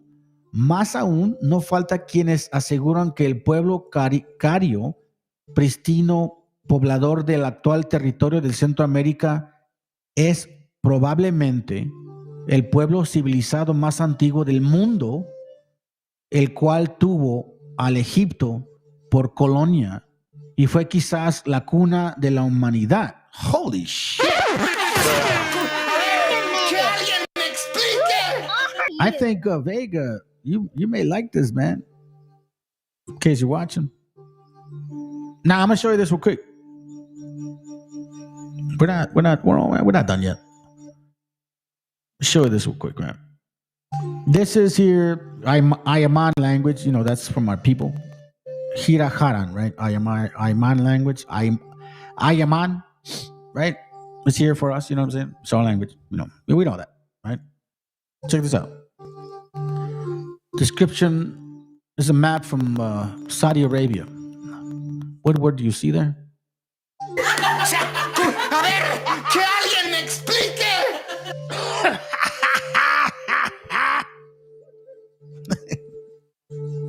I can't debunk my shit.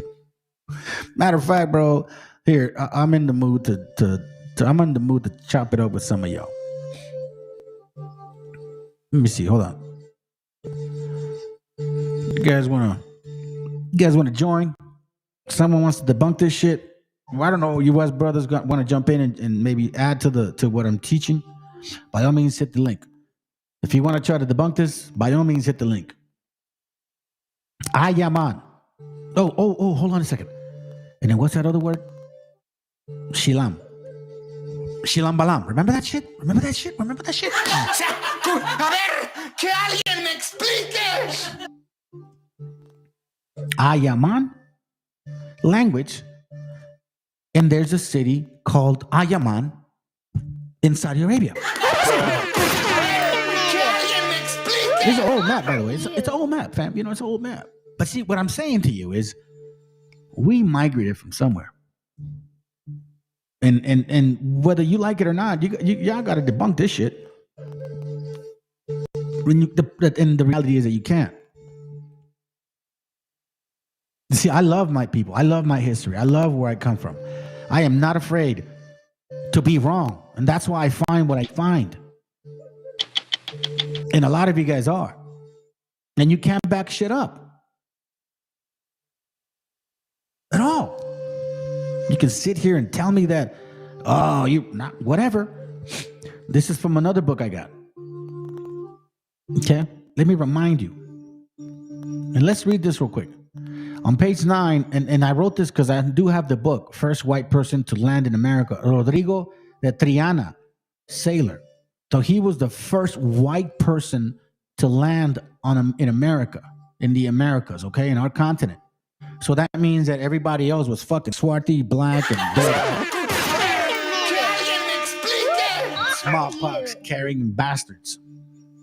Damn fucking invaders, bro. Anyhow, but that's not the point. I digress. This is on page 9. It says Columbus saw that the setting was not the anticipated one of India. Man, I wish I could read like this in Spanish. I'm gonna keep practicing, fam. One of India. So they sailed onto Cuba. Here again, Luis de Torres went first because he was the interpreter, understood Hebrew and Chaldaic, Arabic, and other languages, and he had held a Spanish government position as an interpreter. Now, somebody could say, well, you could show that book about, you know, the Jews and all that stuff, right? Like this one right here. Remember I showed you guys right here? This one, right? And it says that, again, Cristobal Colon, he knew. For Christopher Columbus was certain that the natives spoke either Hebrew or Arabic. And Luis de Torres basically spoke to us. And you know how? That's why he took maize and tobacco back over there. Because he communicated with us and we said, hey, this is how you use it, blah, blah, blah, blah, blah, blah. So we were speaking Hebrew, family, okay? Before anybody goes and fucking tells you otherwise. Now, how do I know? Because guess what? Here they prove it again and says, hey, man, listen, you know, we came here with an interpreter. And this is why we can confirm it, fuck faces.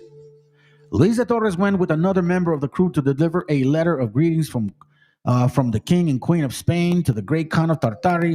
He would have able to converse with the great Khan. Luis de Torres was both an ambassador and interpreter, yada, yada, yada. Instead of the great Khan, Torres saw natives smoking tobacco. He took it back over there, remember? He also saw strange birds, which he called tuki, the Hebrew word for peacock. A ver, que alguien me explique. Who are you? You want to know? I can prove it. And see, that's the thing. See, I can prove all things. See, I can prove everything I'm fucking talking about. And guess what? I can go to the Bible. I can go to history. You know what I'm saying? Like, I can listen, you guys do not hit ever this link to try to debunk my channel because you know damn well you will get slaughtered in this channel. I think it's the word. How do we do it? Hold on. Here, let me see. I think I wrote it in here. 2 Kings 10:22. I'm sorry, not 2 Kings, 1 Kings. 1 Kings 10:22 says this. For the king had at sea a navy of Tarshish. Hold on. In Haram, once in 3 years came to the navy of Tarshish, bringing gold, silver, ivory, apes, and peacocks. Okay, remember what? Wait. What was the name of the peacock? Tuki. The word Tuki was later corrupted and became the modern Turkey. Thieves. Right? Turkey, right? Peacock. This is great. What is peacock? Strong's H 8500. Tukiyim. And second entry, Tukiyim. Tukiyim.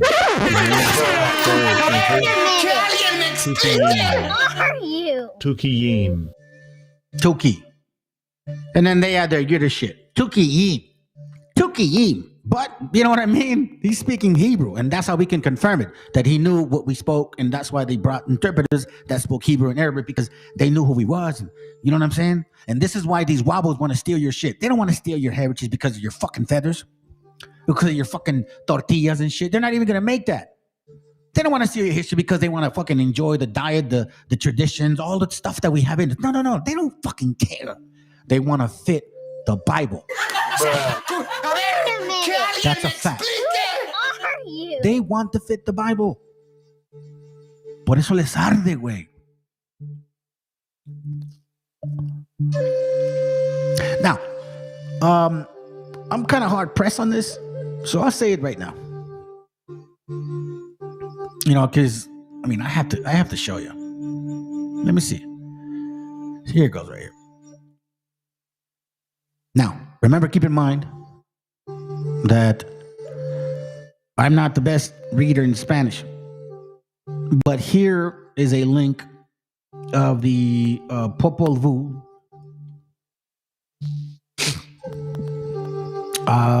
It's lado castellano, lado quiche, okay? Quiche, and so you see the words here, you see the translation on the right side. So now we're going to have to go all the way to like section 40, I believe. Let me see if I'm there. Okay, we're at 20. 35, okay. 36, 37, 38, 39, 40. Okay, I want you to listen to this real quick, family. Hold on. 40. Come on, let's go to 40. Again, you know what I mean? They're talking about like, we've been here 30,000 years. We had nothing to do with those people. Yeah, that's why we speak fucking very similar to them, right? And by the way, nobody really, listen, fam, the people that claiming to be the Israelites, they're not the Israelites. They're not Negros. They're not Khazars. Fuck that shit. Bro, listen, I've debunked BHI left and right. That's why they don't fuck around with my channel. They can't answer the questions that I ask. So they go to the softies, you know what I'm saying? So check this out. It says here, we're going to read a little. It's like written in Spanish, but there's some words that are separated, so I'm going to do my best to join them together, okay? Y grandemente se alegraron Balaam Kitse, Balaam Akab, Mahukuta, y aquí Balaam. We've seen the word Akab, Balaam, Akab. So Lord Jacob, okay? Listen to that. Lord Jacob, as far as I know. Cuando se vio el lucero que salió primero brillando y salió primero ante el sol, y luego desataron el copal y el incienso que habían traído de allá del oriente. Okay? So it's talking about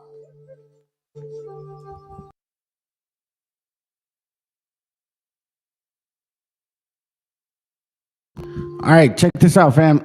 I wanted to pause it on that moment because I did a lot of reading that, would be detrimental to the brain. Because we went like, I think, 10, 15 minutes trying to find the source. But here's what I'm talking about, okay? So watch this. This is the link from, or at least the Popol Vuh, okay? And we have on the left side, Lado Quiche, and then Lado Castellano. So these people wrote Spanish in a very awkward way, right? Now, without trying to waste too much time, let me get to my point. There's a section here. Watch this. Watch this real quick for a minute. Watch this.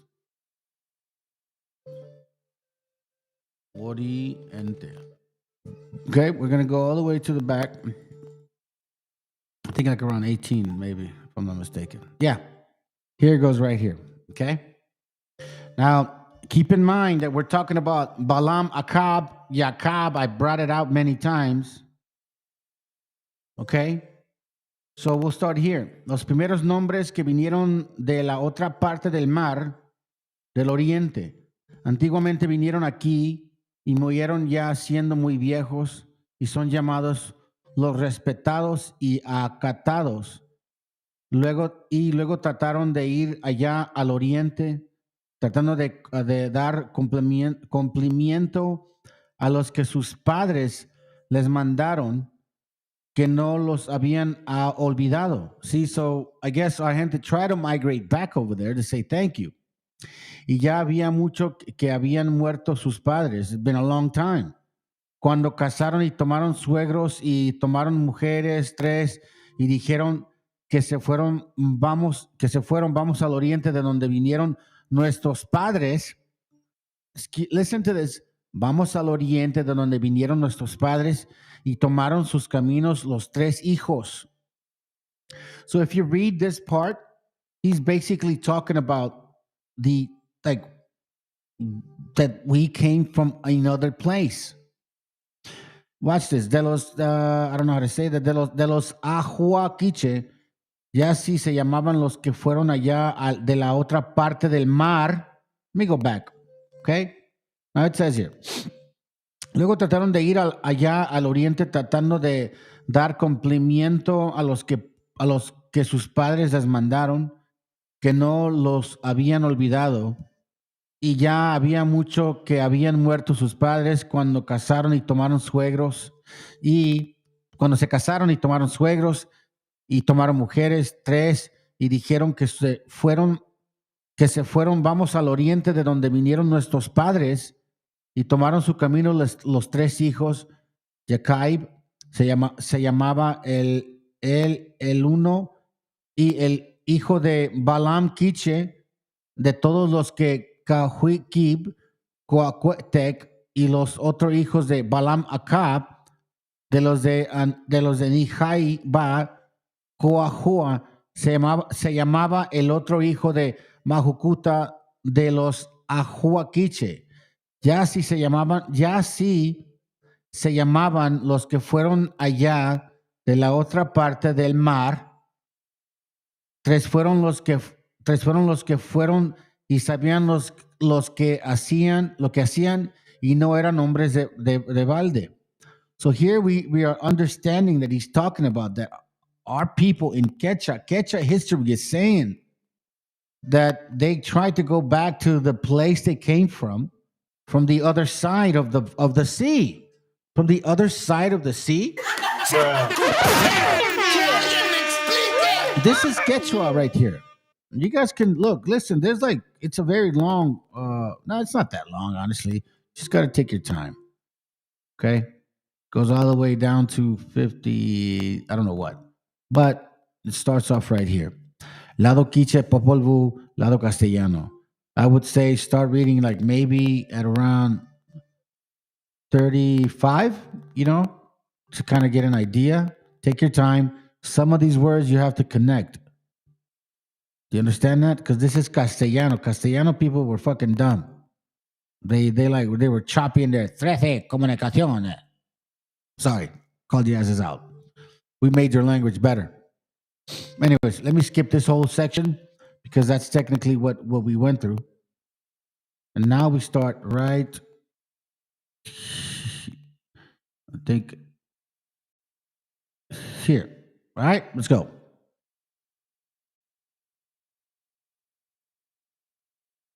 Un momentico.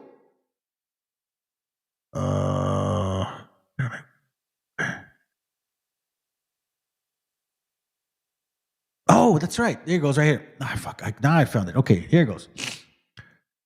So we're ahead of these games here. Now I'm going to show you something that gets really interesting, okay? Because, again,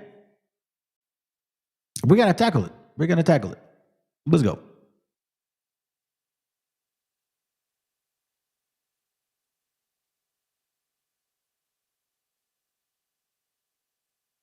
Africans were here first, and they didn't just arrive. They taught Native Americans how to farm, and we have proof. Did you know that maize, one of the foundational crops of the Americas, has genetic traces linking it to ancient African agricultural methods? Ancient African seafarers like the Mali Empire are believed to have reached the Americas centuries before Columbus. Carvings in Mesoamerica, including the Olmec statues, display distinctly African features, showing undeniable cultural exchange. And it wasn't just statues. Farming tools found in pre-Columbian America are strikingly similar to those used in ancient Africa.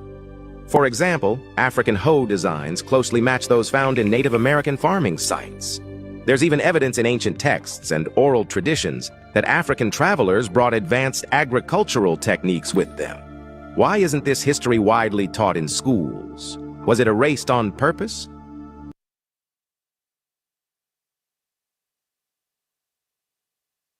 What I mean?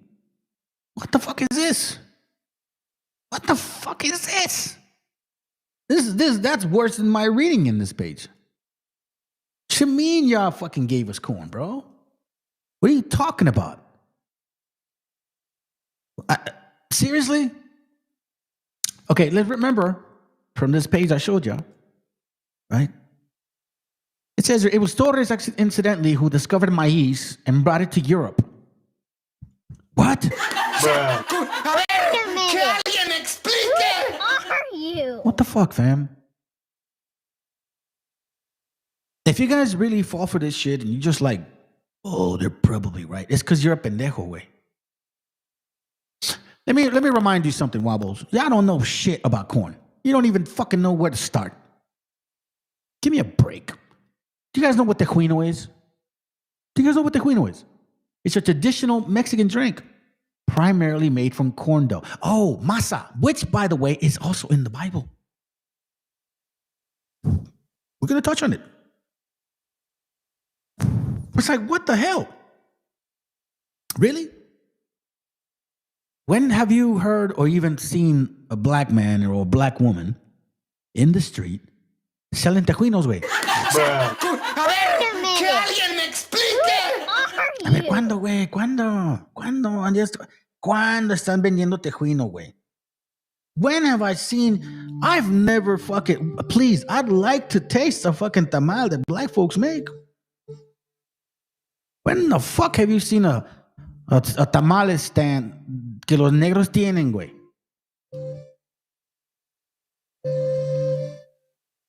Please, bro, stop it. Corn, here goes. When did corn come to India? Corn was introduced to India in 16th or 17th century by the Portuguese traders as part of the Columbian exchange. Oh, shit. Hold on a second. So the Spaniards that were mostly swarty looking motherfuckers and dirty and shit, full of smallpox, predominantly from West Africa, right? Took the maize concept to Europe. And then here we confirm that India barely even found out about maize in the 1700s. Explain that to me. Now, here's exactly why. Family, I'm going to tell you this right now. Here's why they hate you, bro. Here's why they fucking hate you, fam. They do hate you. Oh, yeah, they fucking hate you. If they didn't hate you, they wouldn't want to steal your shit. God gave his chosen people corn. Likely refers to the biblical accounts of God providing grain, often translated as corn in all the translations. The Israelites, his chosen people in the Bible. They don't want your history because of your fucking tacos, bro, or your sandalias, or your sarape and shit, or because your bigotes, or because of fucking beans and rice, or the food that you cook. Get out of here, man. You ain't that special, dumbass. They want your heritage because it fits this book. Joshua 5:10 says this, and the children of Israel encamped in Gilgal and kept the Passover on the 14th day of the month at evening in the plains of Jericho. Remember Passover? Okay, keep in mind. And they did eat the old corn of the land on the morrow after Passover. Watch this. This is how I can prove to you that corn is what we eat. Tortillas, tamales or pasteles, what they call it in the Caribbeans. It says here, they did eat of the old corn of the lamb on the tomorrow after the Passover. Unleavened cakes. Old corn. Now keep in mind, family, that corn can last you a year. You can leave the corn on the cob. It gets hard, and then you just break it up and it becomes maize, and then you can make unleavened cakes.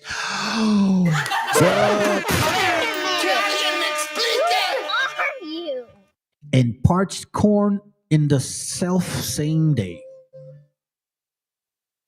Right? And the manna ceased on the morrow after they had eaten of the old corn of the land. So after manna came the corn. Neither had the children of Israel manna anymore, but they did eat of the fruit of the land of Canaan that year. Why? Corn. God gave them corn. He gave them manna, and then he gave them corn. Deuteronomy 33:28.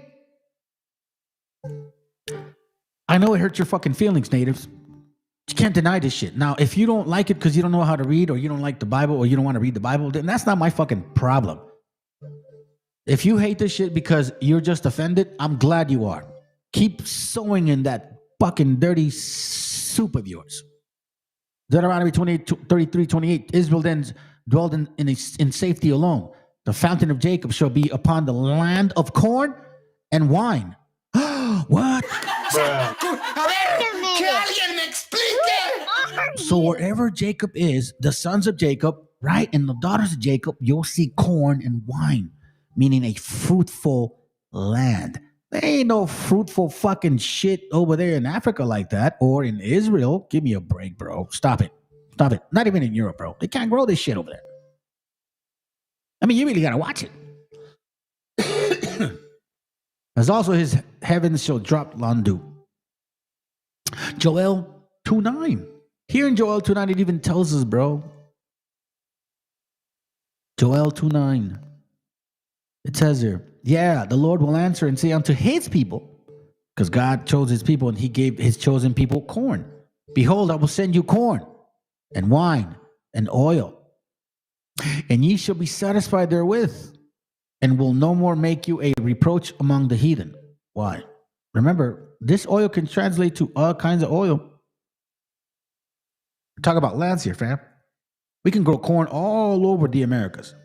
And again, wherever you see corn is where you see his people. And see, these wobble fuck faces can't take that away, bro. I mean, they can tell you, they'll go on TikTok and yap it all day and night, but they can't debate and fight over this shit because they get destroyed. They'll get destroyed real quick. Ezekiel 36:28, and ye shall dwell in the lands that I gave to your fathers, and ye shall be my people, and I will be your God. And I will save you from all your uncleanness, and I will call for the corn and will increase it and lay no famine upon you.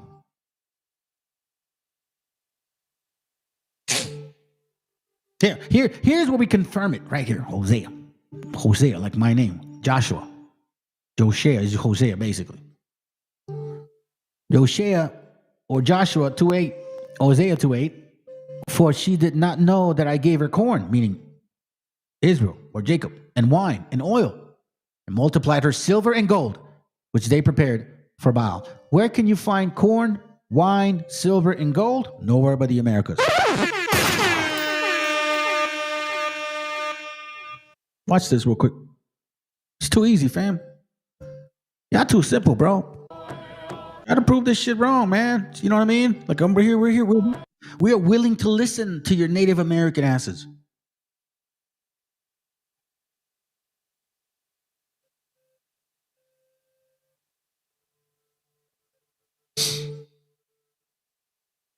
Hold on, I'm looking for something. I got you. I got that. She. Let me see if I can get this page for y'all. The brother sent me the molcajete one. Shit. Make sure y'all like and share, man. This does not cost you anything, family. And share this information. Take pictures of the books that I shared with you and share with your family. Share with. All right. So, for the sake of being blocked last time, I'm gonna skip this video. Okay, just so you guys can find out. Now, I'm gonna show this to y'all. Watch this real quick. Sorry, I have a little bit of a cold.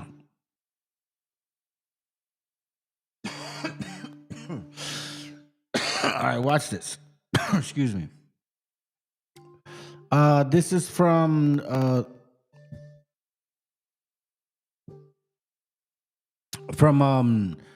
Jews and Muslims of British Columbia. Okay, I want you to pay attention to this here real quick. Hold on, I think it's downloading. All right, here we go. Watch this. Historians speculate that the first European, meaning white dude, to sight land on October 12, 1492 was also Jewish. The sailor Juan Rodriguez Bergemo, called Rodrigo Triana, left Spain upon Columbus' return and entered the service of the Moors in Morocco. His name and memory are honored today by the American Jews, from whom the story of auspicious beginnings is point of immense pride. Do you understand this here real quick?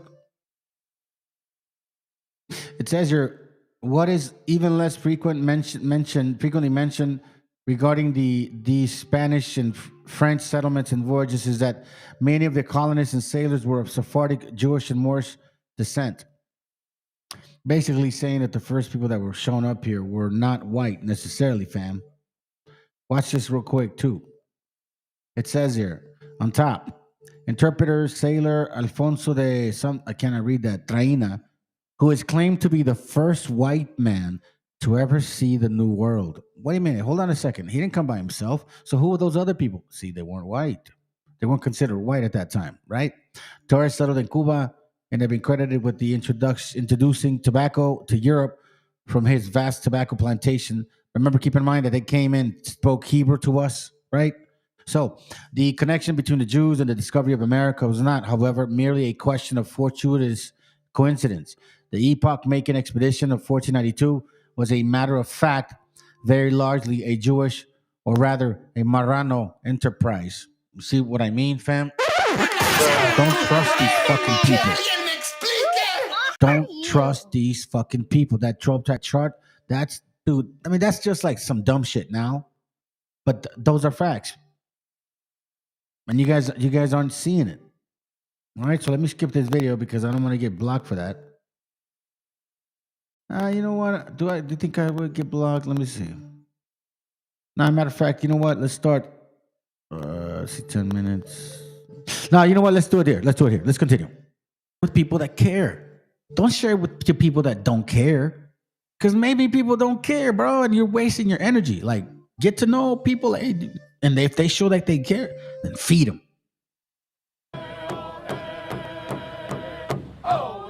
Have you ever thought to yourself, hey, the word Michoacan and Michigan, they're pretty related?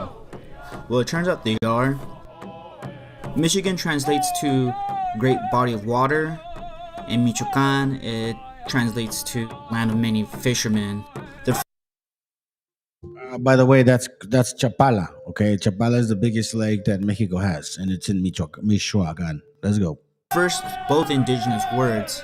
And secondly, they have the root word of mich, which overall what they have in common is the meaning of water.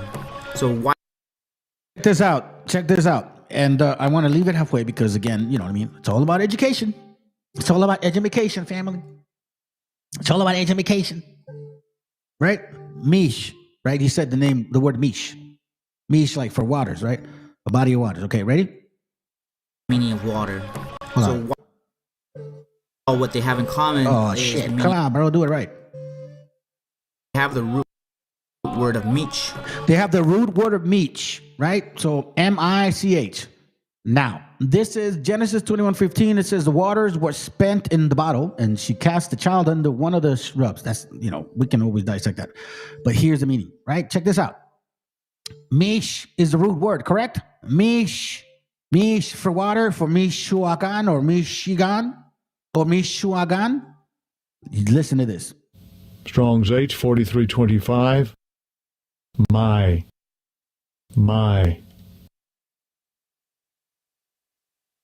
Is it Mish? No. But how can it be M-I or Mish or my or Mish? You know what I'm saying? How can it be so fucking relatively close, fam? This is water right here. Water. You see that? Water. A land of waters, right? Waters. See, here it says that the root word for Mishwakan is Mish. Word of mich. Right? Or Mich. And here we see that the water means my. Strong's H 4325. My. Which overall what they have in common is the meaning of water.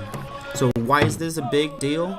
Well, for me personally, that shows that our ancestors traveled, had a common language of connection besides being separated by thousands of miles.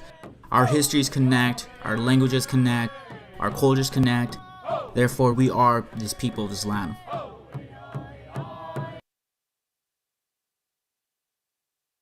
Therefore, you see that? Our languages connect, our similarities connect. Ruach's in the Bible, Huracan is in the Bible, Meshiach is in the Bible, Masa is in the Bible. Oh, I'm sorry. You don't know that Masa's in the Bible? You want me to show you? It's in the Bible, bro. Like, you guys are too simple, man. It's too easy. This is, and again, look, listen, man. You want to debunk my shit? Then can hit me up and debunk my shit legit. You don't believe you're a Hebrew? Fine. Then come try to tell me that this is not your shit. Because guess what, dumbasses? Masa is in the Bible. Unleavened bread. I'm sorry, hold on a second. Masa is in the what?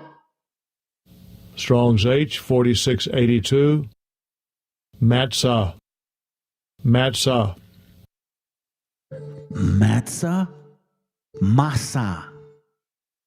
Unleavened bread. Like tortilla. Matzah. H 4711. Strong's H 4711. Matzats. See? That's a root word of it. I mean, that's a word similar to it, right? But we're talking about what?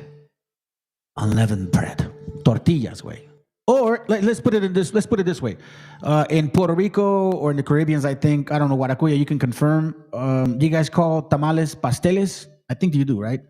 So here we see Jeremiah 7:18 dice, los hijos cogen la leña, y los padres encienden el fuego, y las mujeres amasan, y las mujeres amasan la masa. That's too easy, dog. Y las mujeres, basically work with the masa for what? Para hacer tortas a la reina de los cielos. Mira, güey, para que veas, cabrones, para que vean, güey, para que vean. You guys can't fucking tell me y'all ain't Hebrews anymore. December 12th, posadas. A ver, güey, ¿cómo les va? Boom, there it goes right there. See, the brother said, yep, that's true. You guys call them pasteles. So, posadas, como decir tamales. A ver. El 12 de diciembre, güey, le sirven un chingo de tamales, cabrones, a la reina de los cielos, güey. Mira, diciembre 12, tamales para la reina de los cielos. Ay, para que vean, pinches diablos mamones. You see that shit? Look at that. Y'all give this stuff to that. You see, you bake cakes. Hey, hold on a second. Mira, para enseñarles, güey. Because, see, I know my shit. Dice aquí. Y los hijos cogen la leña. Y los padres encienden el fuego. Y las mujeres amasan la masa. ¿La masa? Sí, güey. Para hacer tortas a la reina del cielo. Y para hacer ofrendas a diosas ajenas por provocar a mí, por decirlo. ¿Ya ves? So, la masa que usaban para hacer tortas o pasteles, right? Is right here. I'll give you an example. Watch. Jeremiah 7. I think it's in 18, right? Yep, Jeremiah 18, 7:18. Watch this. Excuse me. Sorry, I'm sick. I don't care. It says here, Bible, which means different pronunciations, right? So we're going to go to the Spanish one, para que vean, güey. Les van a decir pasteles aquí. Dice, a ver, ¿dónde estamos? Ok, dice, los hijos cogen la leña y los padres encienden el fuego, las mujeres amasan la masa para hacer tortas a la reina del cielo, right? Los hijos recogen la leña, los padres encienden el fuego y las mujeres amasan la masa para hacer tortas del reino de los cielos, right? Los hijos recogen la leña, los padres encienden el fuego, las mujeres amasan la masa para hacer tortas a la reina. Tortas, basically. So now let's go back to the torta part. What is the torta? A ver, ¿dónde dice la torta? ¿Qué es una torta? No son nalgas, güey. No mamen, camiones. So la torta dice aquí que es H3561. And torta means what?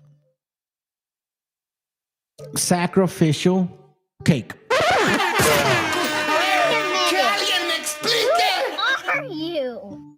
You can't debunk this channel at all. No BHI, no Sakari, no GMS, no ISUPK, no IUIC. I don't even fucking know how you pronounce that acronym shit no more. Y'all are funky. And Christmas Christians don't even want to touch me no more because I'm embarrassing their Jesus, their mithra, their belief, all that stuff. See, the real Hebrew is actually awake. I'm trying to show my people who we are according to what we are, not what people tell us.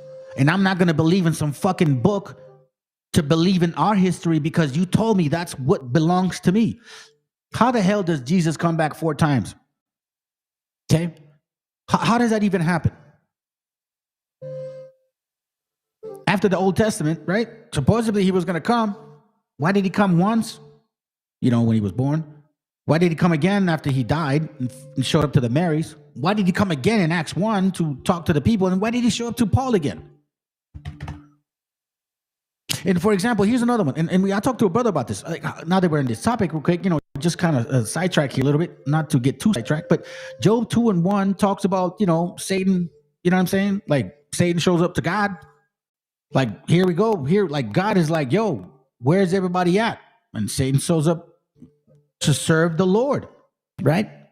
Now, here we see that God controls everything. There's an order, okay? That's 1. 2, I don't remember which scripture, but in Corinthians, or Paul talks about those people that were done to do exorcists. Let's see, hold on. Let me see if I can find it. Exorcist. Hold on, no. Jesus Bar-Jonah, I think that was his name.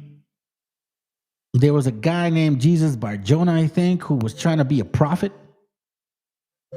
Right? In the new, I think in the Corinthians or something, he was trying to be a prophet, but he was like he wasn't. And he tried to exorcise a demon out of somebody. I don't know if you guys remember that scripture, right? He tried to exorcise a demon out of somebody.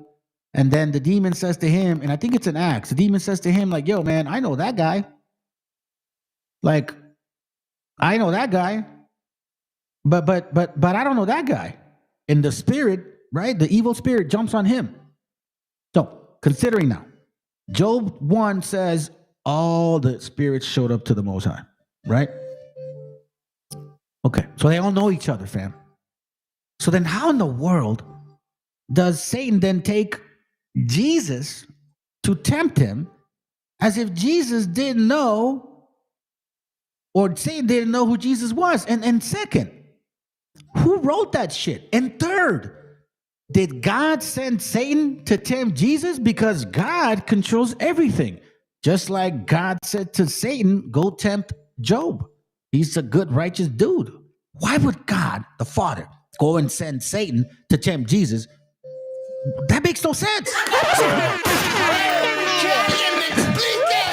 So you see, in this channel, we don't fall for no okie doke, man. We're going to go thorough with our knowledge and understanding, and we're going to break down these scriptures. And if that means that the New Testament looks kind of iffy, then we're going to stay there.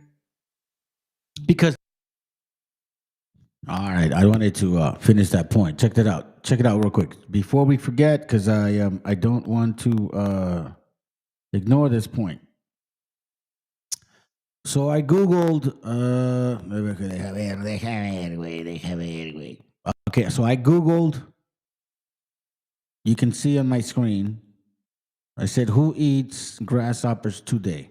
Humans, you know what I'm saying? Like a very simple question. Humans. I didn't know how else to question it.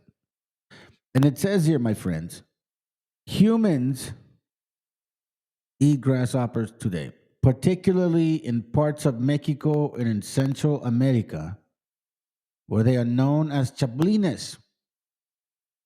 Grasshoppers are considered a nutritious food source, being rich in protein and fat, and have been consumed since the mid-16th century in Mexico. Yeah, bullshit. Way beyond that. They are often prepared by cooking, and while they are safe to eat, it is important to remove the legs and wings before consumption. Grasshoppers are also being farmed for food in various regions, including Africans and supplemental diets. Well, you know, that's later time, right? But who predominantly do they name? Us. Now, maybe you guys don't know this, because I did ask that question. I said, and it's in Leviticus. Hold on a second. Leviticus 11:22. It says, even these of them you may eat. Here, I'll read it simple. You may eat the locust, cricket, or grasshopper. See that? Now, check this out. This is where it gets even more interesting, because we're talking about masa, unleavened bread. We're talking about things that the Bible is talking about, right? Watch it. The consumption of chapulines in Mexican history traces back as far as the 16th century. During this time, grasshoppers were a vital source of protein before the Spanish conquistadors introduced domesticated animals to the region.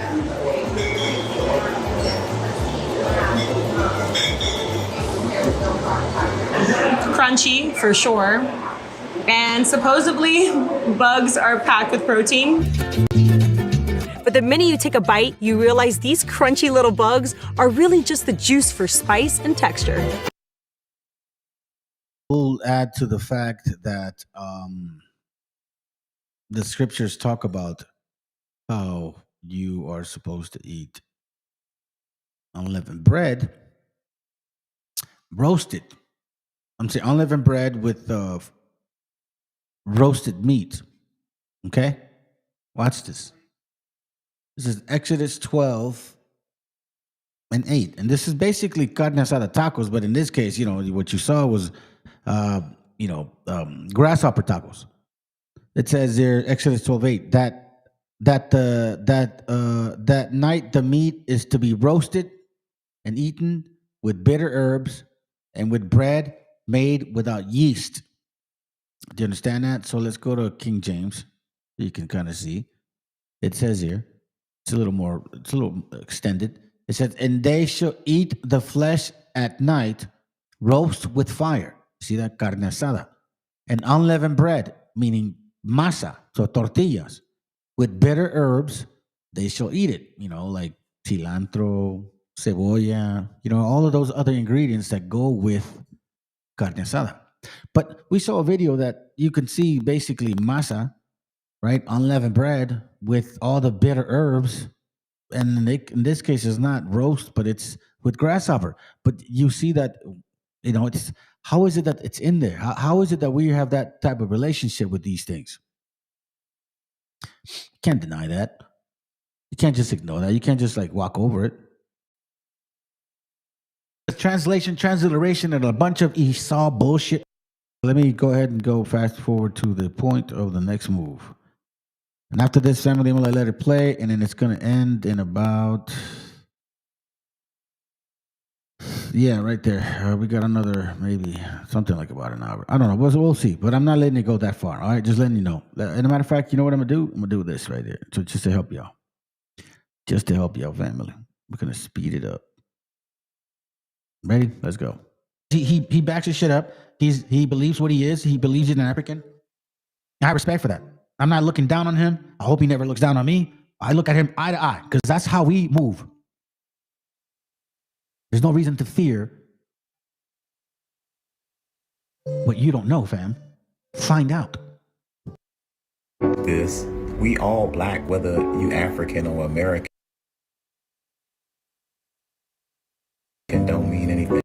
Look, man, no, they need to stop it. You need to go tell them niggas. If anybody coming to you looking like this, telling you they indigenous to America, they done lost their damn African mind. And I'm not gonna stop saying that, man. You know what I'm saying? I was all about that kumbaya shit, and them niggas said we ain't African. And they told me that 3 years ago. No, so hell no. Fuck no, man. That ain't disrespectful as hell. A lot of these niggas is disrespectful. So I call them niggas hot glue, feather, wearing Negroes who lost their African mind, man.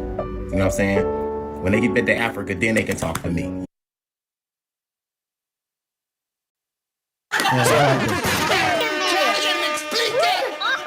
Okay, I got some more real quick. All right, let's go through it real quick. Tlalocan, revista de fuente para el conocimiento de las culturas indígenas de México, volumen 9, 1982. Okay, it's very hard to find. Let's go to this. Section 29. Dice aquí, fueron engañados nuestros abuelos y padres allá en Egipto. Esta conexión entre la tradición bíblica de los israelitas y los antepasados quiches fue hecha ya en la teología, capítulo 99, en la teología de los misioneros detallan cómo el diablo había engañado a los israelitas para que se adoraran piedras y palos. You see, like, check this out. In Deuteronomy 28, God said, if you keep my commandments, you good. But if you go worship other people, then I'm gonna fuck you up.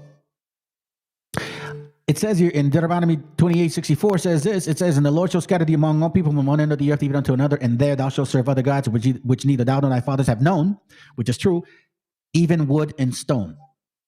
In Deuteronomy 28, just like this confirms here that y'all ended up doing that. Well, we ended up doing that. That doesn't mean all of us ended up doing that. I honestly believe, bro, that I was not doing that. That's why the Most High woke me up again. Remember, he has a few. Pinches pecadores, güey. No, I'm just kidding. También dice Biblioteca Nacional, América 10, folio 91, que ellos, los quiche, eran familia de lengua de los israelitas.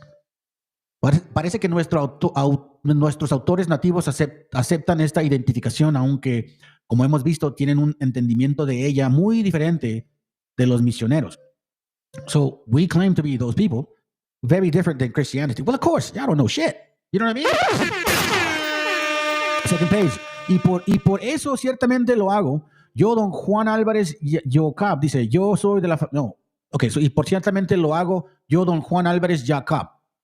Yo soy de la familia de Iztayul, Tecum, Tepepul, Jacob, y Kumats. Now, Tecum is in the link that I posted here for you guys. This right here, where you see the Popol Vuh translated and in the actual Quechua language, and then in Castellano. Right? Remember, family, when you're reading it in Spanish, sometimes you got to connect some of the words. And the U is a lot of times a V, okay? It says here, Kumats, I guess, que vinieron de Tulán. We read that. Tulanzú, remember? The Quiche were talking about Tulanzú. Okay. Allí, al otro lado del lago, al otro lado del mar, nosotros somos hijos de Jacob y Moisés. Cuando vinimos de Babilonia, somos israelitas. Hijo de Jacob. Dice aquí ordenamiento, dice, estaban completos los que vinieron de Tulán, los nahuales de Tamur, los nahuales de Jacob, los Mukeklan, los Chipalcán que vinieron de Tulán. Remember, we were reading this stuff, kind of similar, right? Los compañeros pobres de Tulán, se decía a ellos, en la cuarta esquina, los cuatro lados se mostró, y en la oscuridad, en el amanecer, vinieron Mukelkan, Chipilkan, Halkichun. You guys know those words. I can't say them. Se llamaban los señores quienes vinieron de Babilonia, los israelitas. Dice, las 5 casas y los 5 lugares que vinieron de donde salía el sol, de Cihuantulán, vinieron con los naguales, disculpa, de Tamud, con los naguales de Jacob, el nagual Cac, el nagual Tepish. Eran los compañeros que vinieron de Tulán con Balam, Kitza y los Kawakib. Kitza.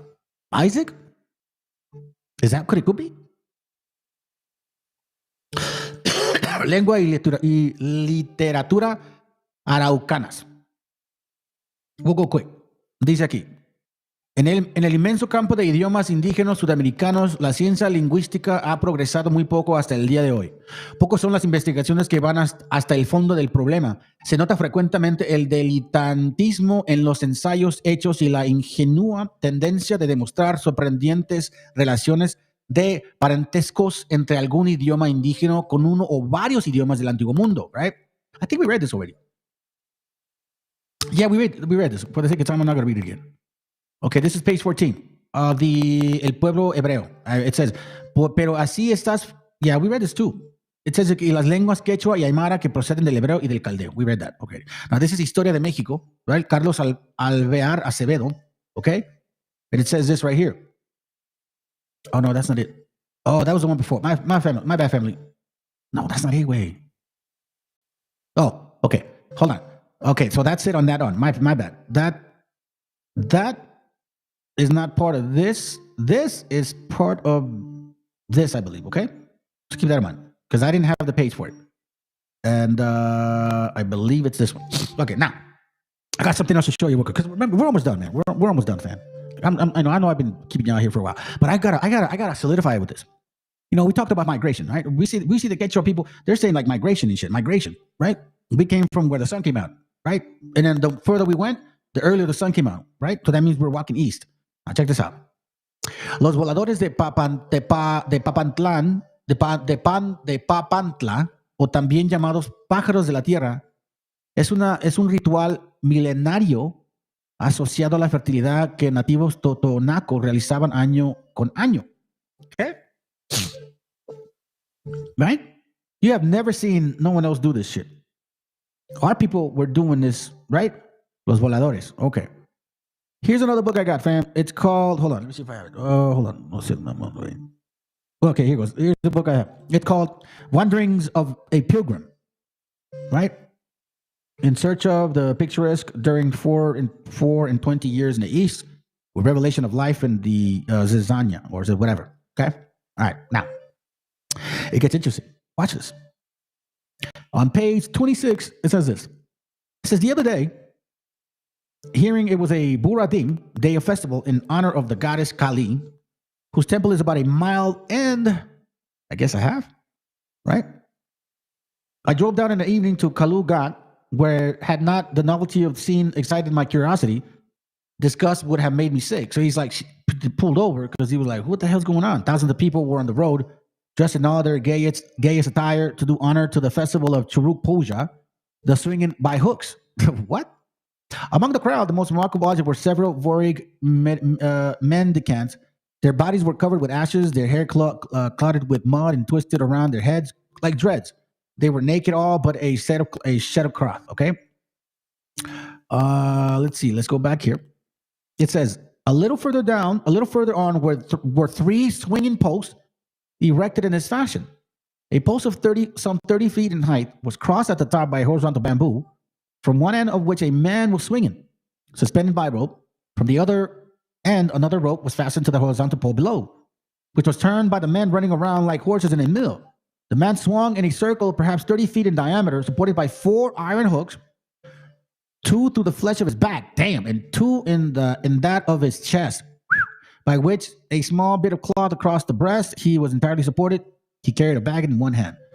Isn't that interesting? Right? Now, our people didn't do that. Maybe they did. I don't know. Things change, right? That's what he's talking about. A pole swinging, okay? It's the book that I'm talking about, right? We know all this. This is not confusing. Okay, what about this, though, man? Who are you? What is that? Holy shit. What the fuck is that? These are Hindu people, family. See that? That's the Middle East, right? Wait. What? Who are these people? I thought we were the only ones that did that. Who is that family? Does that look like you? Change their attire and it looks like us, right? Who discovered America? Now, I'm not saying we're Hindu family. What I'm saying is that we crossed from over there. Look, it is not all but utterly impossible that this peculiar form of swinging penance should have originated independently both among the Bengalis, like what I'm showing you, and Dakotas in the Americas. So, the voladores in Mexico and in the Dakotas, before they murdered our gente over there, our brothers and sisters, but our brothers mainly, us three were doing that. In Bengalis, Dakotas, and in Mexico over here. Hey, you native brothers, so-called. Can you debunk that shit? Can you explain to us how come that we have that similarity? Since you're saying we have no connection with nobody else, like seriously, we're like independent from other human beings. Basically, that's what you guys are saying. We've been here 1 million years ago. And when the numerous other coincidences between Hindu, Chinese, Japanese, and American myth and ritual, especially measurements of time, both in India and America. See? Look at that. Only us and them do this. Now, they do it in a different fashion, of course, but they're the only ones and we're the only ones that do this. How is that even connected? Look at that. Balam Kitz, again. We just went through a whole plethora of this stuff, man. Nombre Quiche, uno de los ancestros de los quiches mencionados por el Popol Vuh y el título Totonicapán. Nombre hebreo que significa el profeta. That's what it means, prophet, Balaam. You want me to show you? I'll show you. Because apparently, like sometimes I got to show you. Watch this, hold on. Hold on a second. Watch.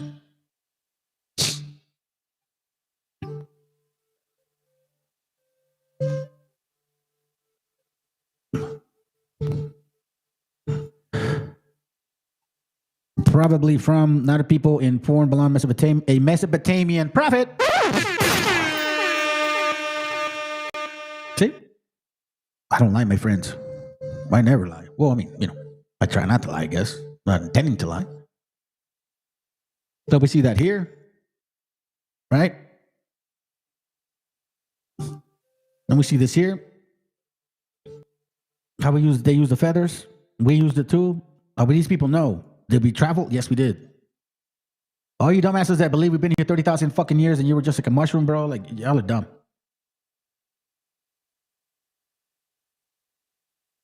Similitudes entre los nombres de las deidades asarias y mochicas. Sin, dios de la luna, imperio asirio, sí, dios lunar. Chilam, I showed you guys a map about that. Nahua. Nombre Nahua para un grupo de indígenas de México, El Salvador, Guatemala, Honduras y Nicaragua. Nahua, nombre árabe de una ciudad de Siria, donde residía una comunidad judía en la época romana y bizantina. Nahua. Why is there so similarities? Look, India is basically Judea.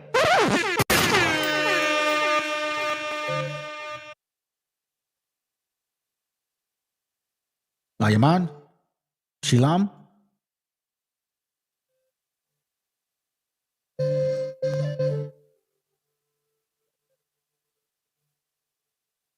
Look at the huts over there in Montaña Babilonia.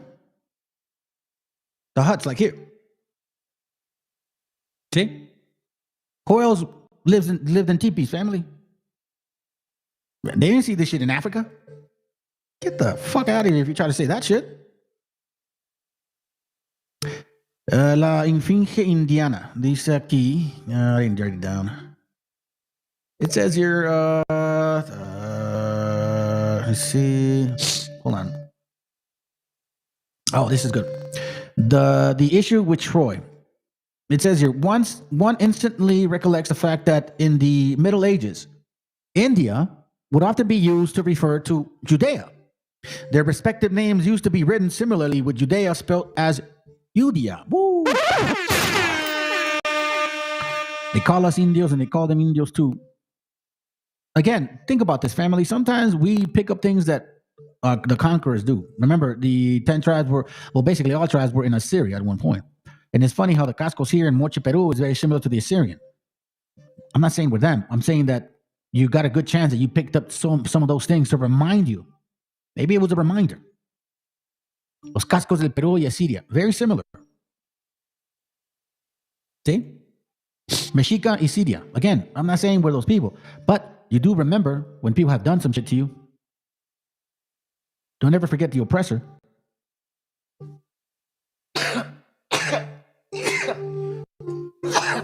You think we're going to forget about these damn Edomites this time? Hell no. Look at that. Look at that. Look at that. These are ziggurats, very similar to the ones that we have here. Matter of fact, some similar styles are in India and in China and Asia as well, northern part of Asia. Are we related to Asian people? Yes, of course we are. Family, they're all Semitic as well. But this whole Mongolian bullshit, man, you guys gotta fucking stop. Face that shit, walk over it. It means nothing. Because once you get into history, it means nothing. It means nothing. These wobbles, West Africans, they can't prove shit, bro. I'm destroying them. And again, they don't want nothing but their history because it matches the chosen people of the Most High. Look, posible reconstrucción del templo asirio, según Charlie Chapis. Look at that. It looks just like ours. And the Israelites or Hebrews were enslaved by these people. Listen, somebody are the Israelites for real, fam. Who matches them? We eat the same food they eat. Look, who else eats grasshoppers? We do. Who else eats masa? We do. Who else makes cakes out of masa? We do. Who else makes pyramids? We do. Who else was fringes? We do. Who speaks like Hebrew? We do. Balam Yakab? Come on, let's get your language. Come on, fam. There's so much. Oh, man. Molcajete, carne asada, ceviches in the Bible, bro. Cilantro, tamarindo. Come on, man. This is too easy. San Isidro de Sevilla y Etimologías, edición bilingüe. Gregorio García, Origen de los Indios del Nuevo Mundo. Watch what it says here. I'll say it on the bottom, right? Nosotros somos los descendientes de los israelitas de San Moisés. De la parcialidad de los israelitas salieron nuestros abuelos y padres. Vinieron de donde sale el sol, allá en Babilonia, donde celebraron rituales con el señor Naxi. Tal fue el origen de nuestro linaje. These are all pronunciations of Ki-Ikab. This is Quiche language.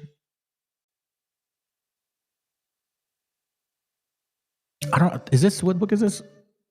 Oh, América en su imagen. I think this is it. It says, en tiempos pasados, otros autores imaginaron orígenes distintos. Los indios eran para ellos descendientes de los fenicios, de los asarios, de los cananeos, de los chinos, de los cartagenos, de otros pueblos, ya de Europa, ya de Asia o allá de África. Y aún varios escritores creyeron también que los indios procedían de las tribus perdidas de Israel, basándose en supuestas conexiones que la crítica moderna ha desechado. Oh, shoot, my bad. That's this book. I'm throwing pages at you guys, so just write them down. América y su enigmas. Dice, pero son ya muchos los datos que se van acumulando para confirmar la no espontaneidad de las civilizaciones americanas, olmecas, mayas, incas, sino una afiliación directa con otras culturas primitivas, asirias, egipcias, hebraicas, tibetanas.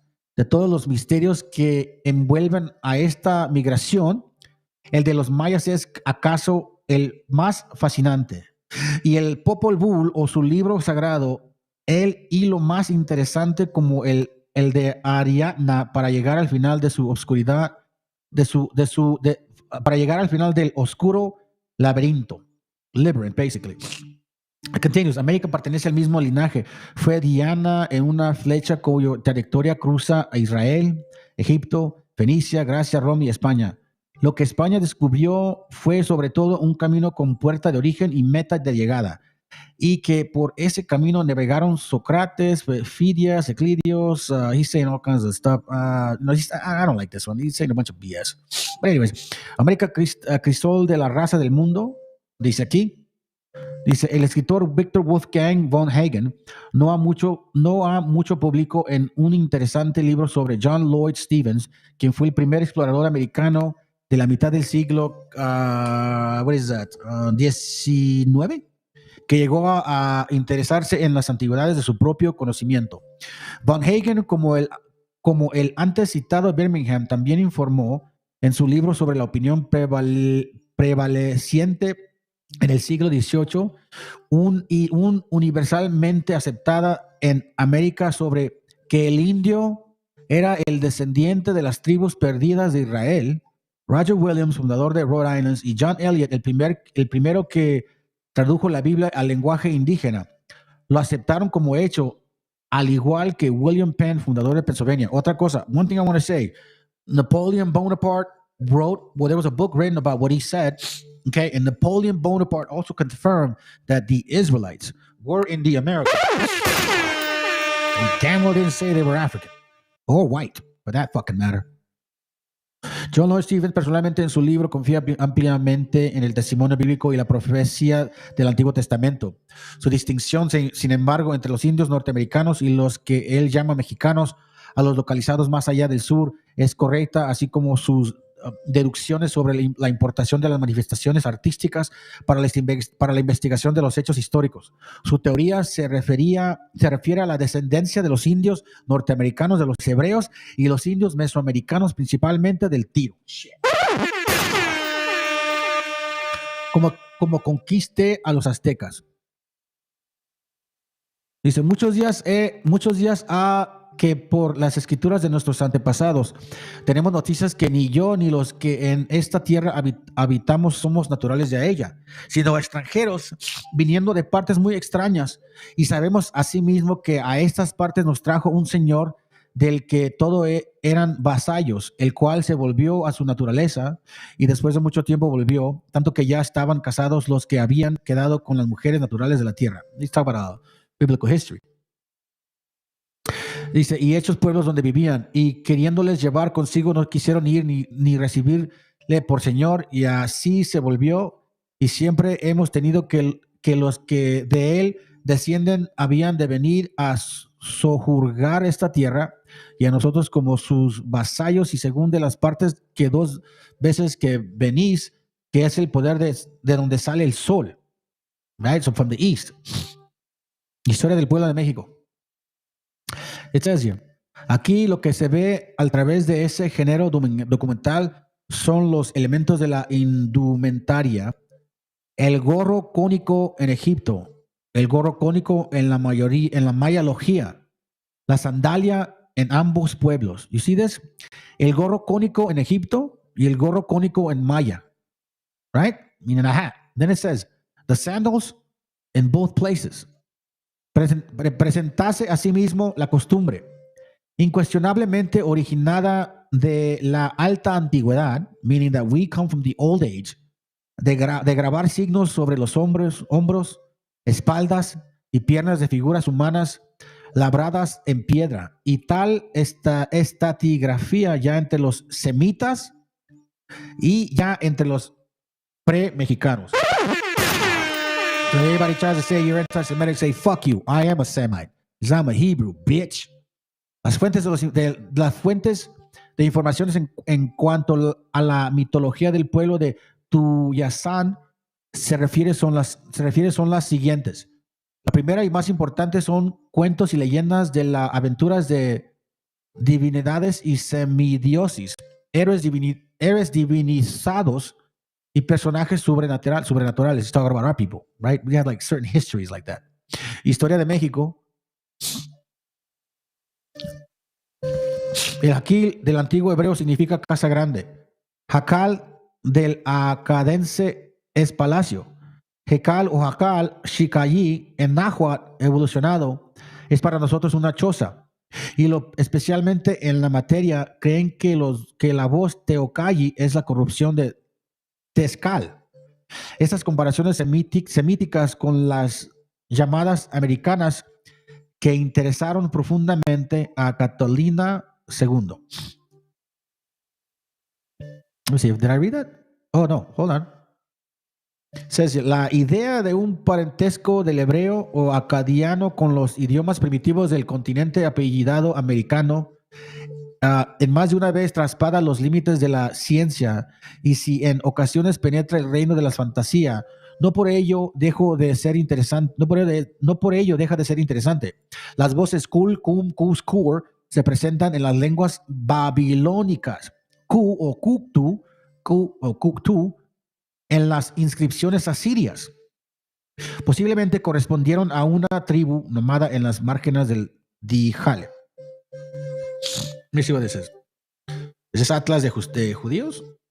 No, ¿quién es this one?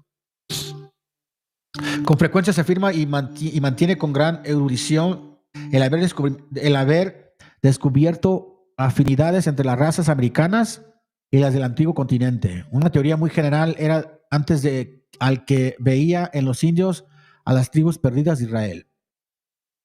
They just don't stop.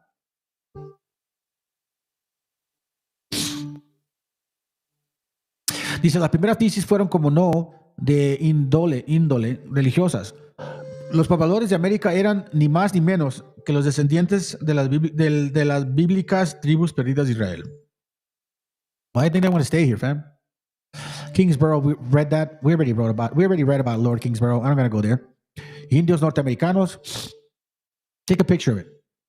I'm kind of getting tired of reading, fam, because my throat's starting to hurt me. Let me go ahead and finish it.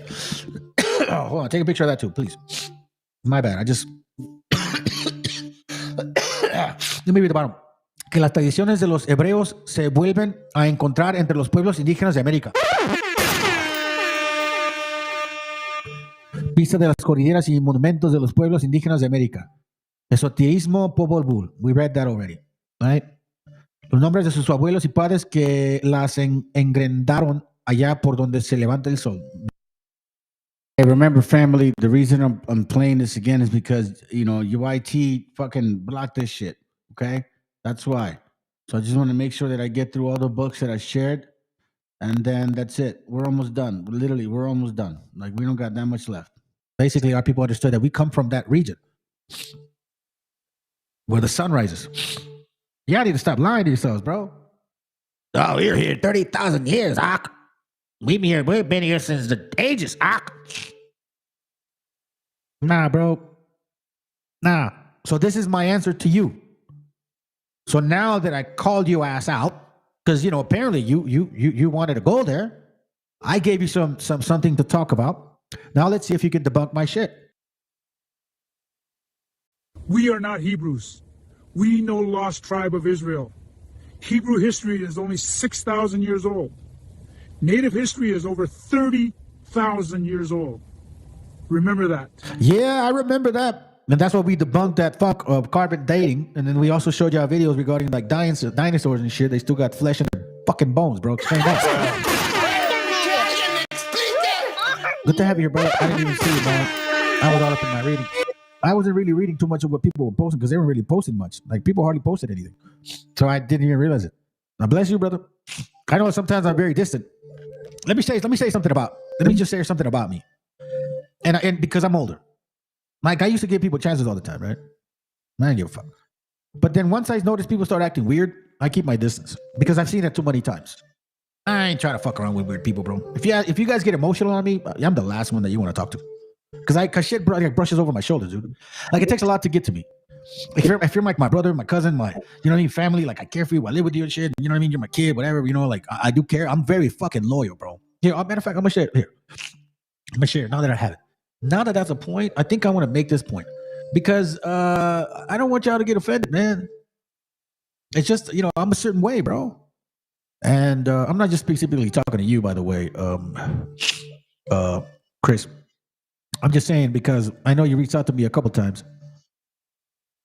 Hold on a second. I know you reached out to me a couple times, and I didn't hit you back or anything. But I'm just weirdo like that, bro. You know what I'm saying? Especially after debunking this bullshit right here.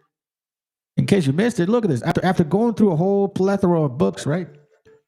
Wobble still trying to claim and shit. Oh, fuck, man. They're so, dude, y'all embarrass yourself so sadly and shit. And I call you guys out all the time. And you don't got the huevos to hit the fucking mic at all. Let me look for what I'm looking for. Taught Native Americans how to farm. And we have proof. Did you know that maize, one of the foundational crops of the Americas, has genetic traces linking it to ancient African agricultural methods? Ancient African seafarers like the Mali Empire are believed to have reached the Americas centuries before Columbus. Carvings in Mesoamerica, including the Olmec statues, display distinctly African features, showing undeniable cultural exchange. And it wasn't just statues. Farming tools found in pre-Columbian America are strikingly similar to those used in ancient Africa. For example, African hoe designs closely match those found in Native American farming sites. There's even evidence in ancient texts and oral traditions that African travelers brought advanced agricultural techniques with them. Why isn't this history widely taught in schools? Was it erased on purpose?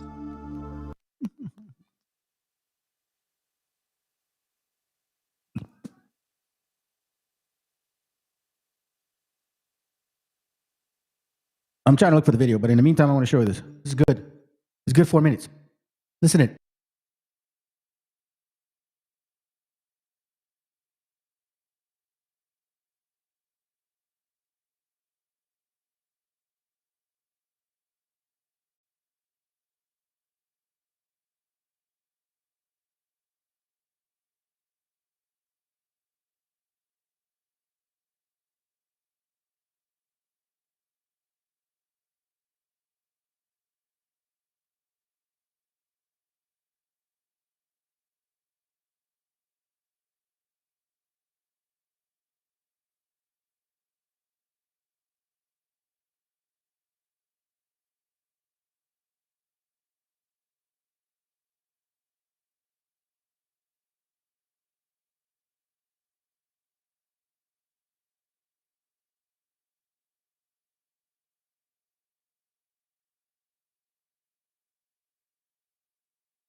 Yeah, man.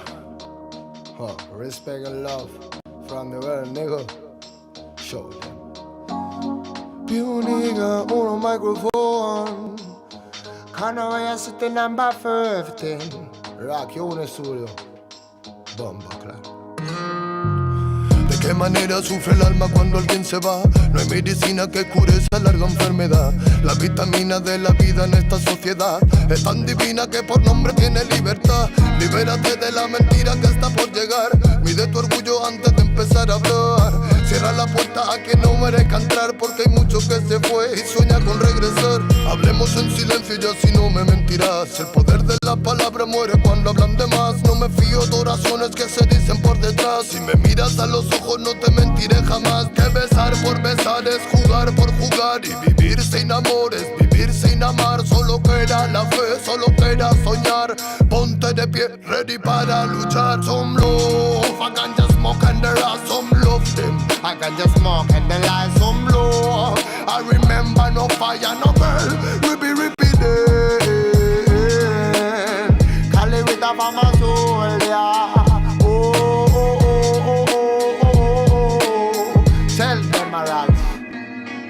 ¿De cuánto tiempo hablamos cuando hablamos de querer? Si la mitad lo malgastamos solo en comprender. ¿De qué manera es más fácil aprender? Que nacemos para ganar y morimos al perder. No puedo dejar de animarte, que cuando te caigas debes levantarte.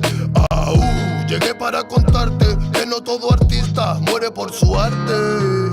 Traigo el honor de un humano con valor que utiliza poesía para respirar mejor. Escribo prosa para vengar al amor y recuerda aquella rosa que tiraron al contenedor. ¿Dónde se quedó el amor? Hey, no voy a sitio on no microphone forever, never. Tell me, roll some love, I can just smoke and the light, some love them. I Rastafari my life, some love. I remember no fire, no burn, ribby day.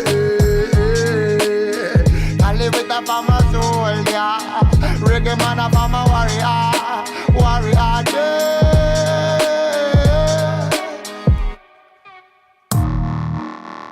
Not I really think. Oh, yeah, man. Y se piensa que la música es un juego, lo lleva claro, hermano. Desde España, internacional, bombo, clack, you, nego. Not so really easy. No. You nigga on a microphone. Hey, tell us what. Tell us anything. Tell if I'm a Rasta feeling on my sin. Hey, more love.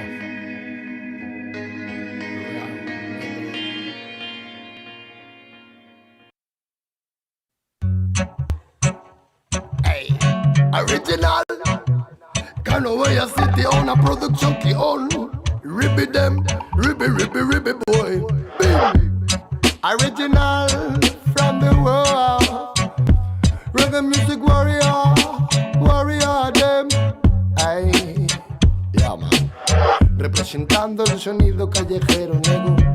Respect and love, more love. Hey, pure nigga. Respect, bliss.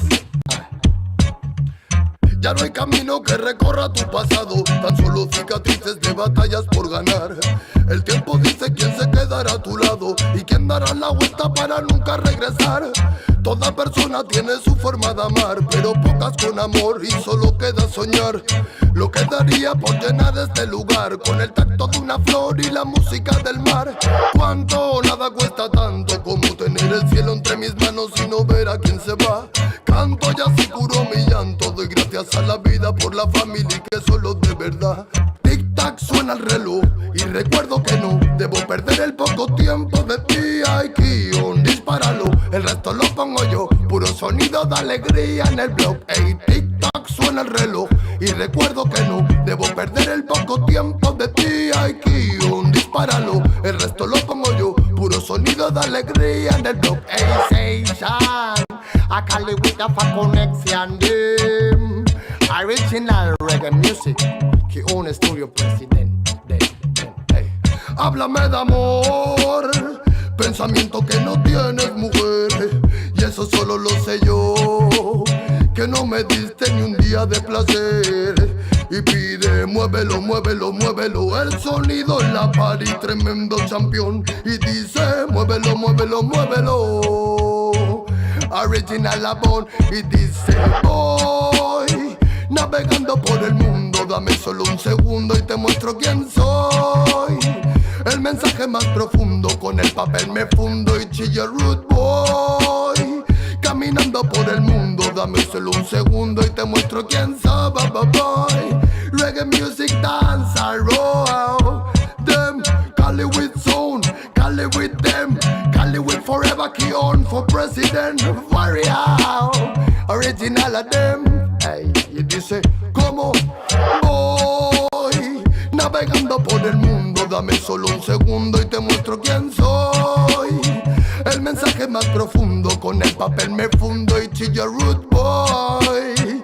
Caminando por el mundo, dame solo un segundo y te muestro quién soy. El mensaje más profundo de Cali with them, original fire music warrior. Que un studio original, them, original, please.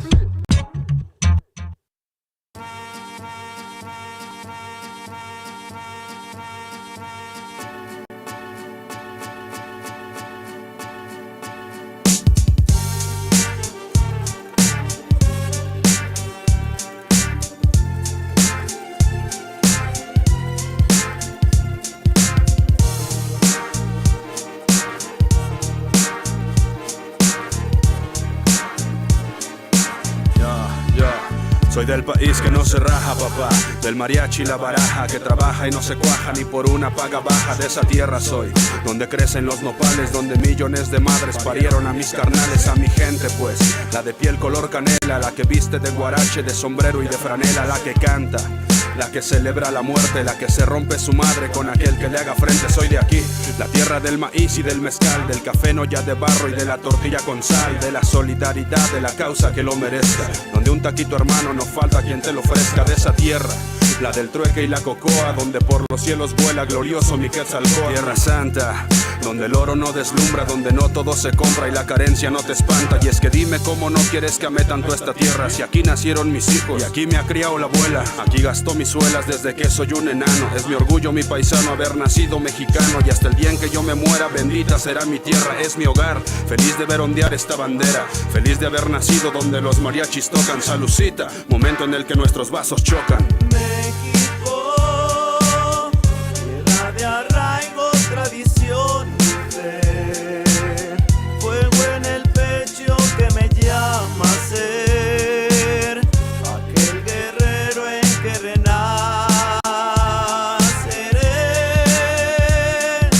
México está en la sangre y en el alma ser, pueblo bendito al que me entregaré, savia pura de maguey. Soy un rapero bien honrado que le gusta lo mejor. Las mujeres no me faltan, ni el dinero ni el amor. Cuando estoy en el Tenampa me llaman el desesperado. Hay tantas aventuras en esta tierra de encanto. Escucha mi cantar, voy con las penas ahogadas. El tequila siempre fiel, el mariachi me acompaña. ¡Viva México, señores! ¡Vivan sus trabajadores! Que todos nuestros campos sigan regalando flores. Y la luz entre magueyes donde el sol quema duro, donde los niños nacen con espíritu puro. Inquebrantables somos, crecemos, trabajamos. Las deudas no perdonan, honor al adversario. Lloran las guitarras, apuntan las trompetas, fusilamos la mentira y de paso la tristeza. Festejamos a los muertos, estamos medio vivos. En las peores situaciones nos mantenemos unidos. Somos los sobrevivientes, los hijos de la injusticia, los que brincan la frontera arriesgándose la vida. Y no estamos huyendo, no es cuestión de cobardía. Este sistema nos obliga porque faltan garantías. ¿Qué puedo hacer? Nada más que sentir orgullo por haber nacido aquí. México es número uno, hijo del pueblo como José Alfredo me conocen. Por todo el mundo encontrarás a la raza de bronce. México, tierra de arraigo, tradición y fe, fuego en el pecho que me llama a ser aquel guerrero en que renaceré. México está en la sangre y en el alma ser, pueblo bendito al que me entregaré, savia pura de maguey.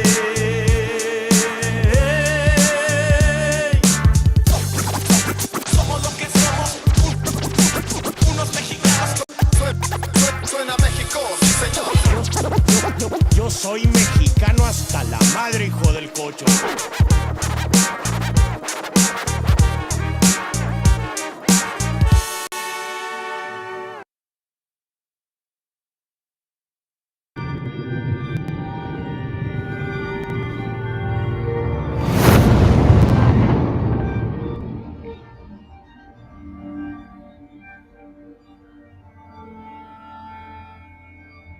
Ical, hijo, abre los ojos.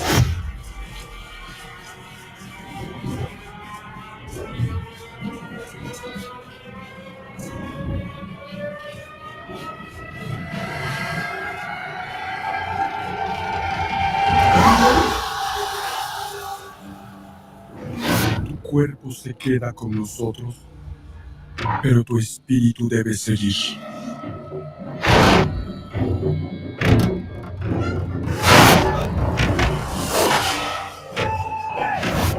Busca la luz. Aléjate de las sombras. Deja que nuestro dolor sea tu fuerza. Desde aquí iluminamos tu camino.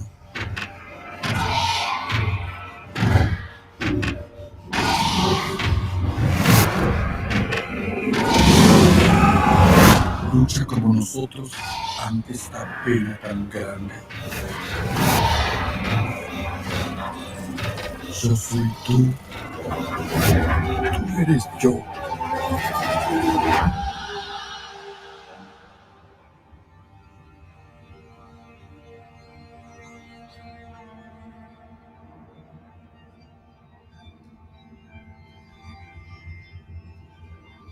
La muerte que hoy nos separa,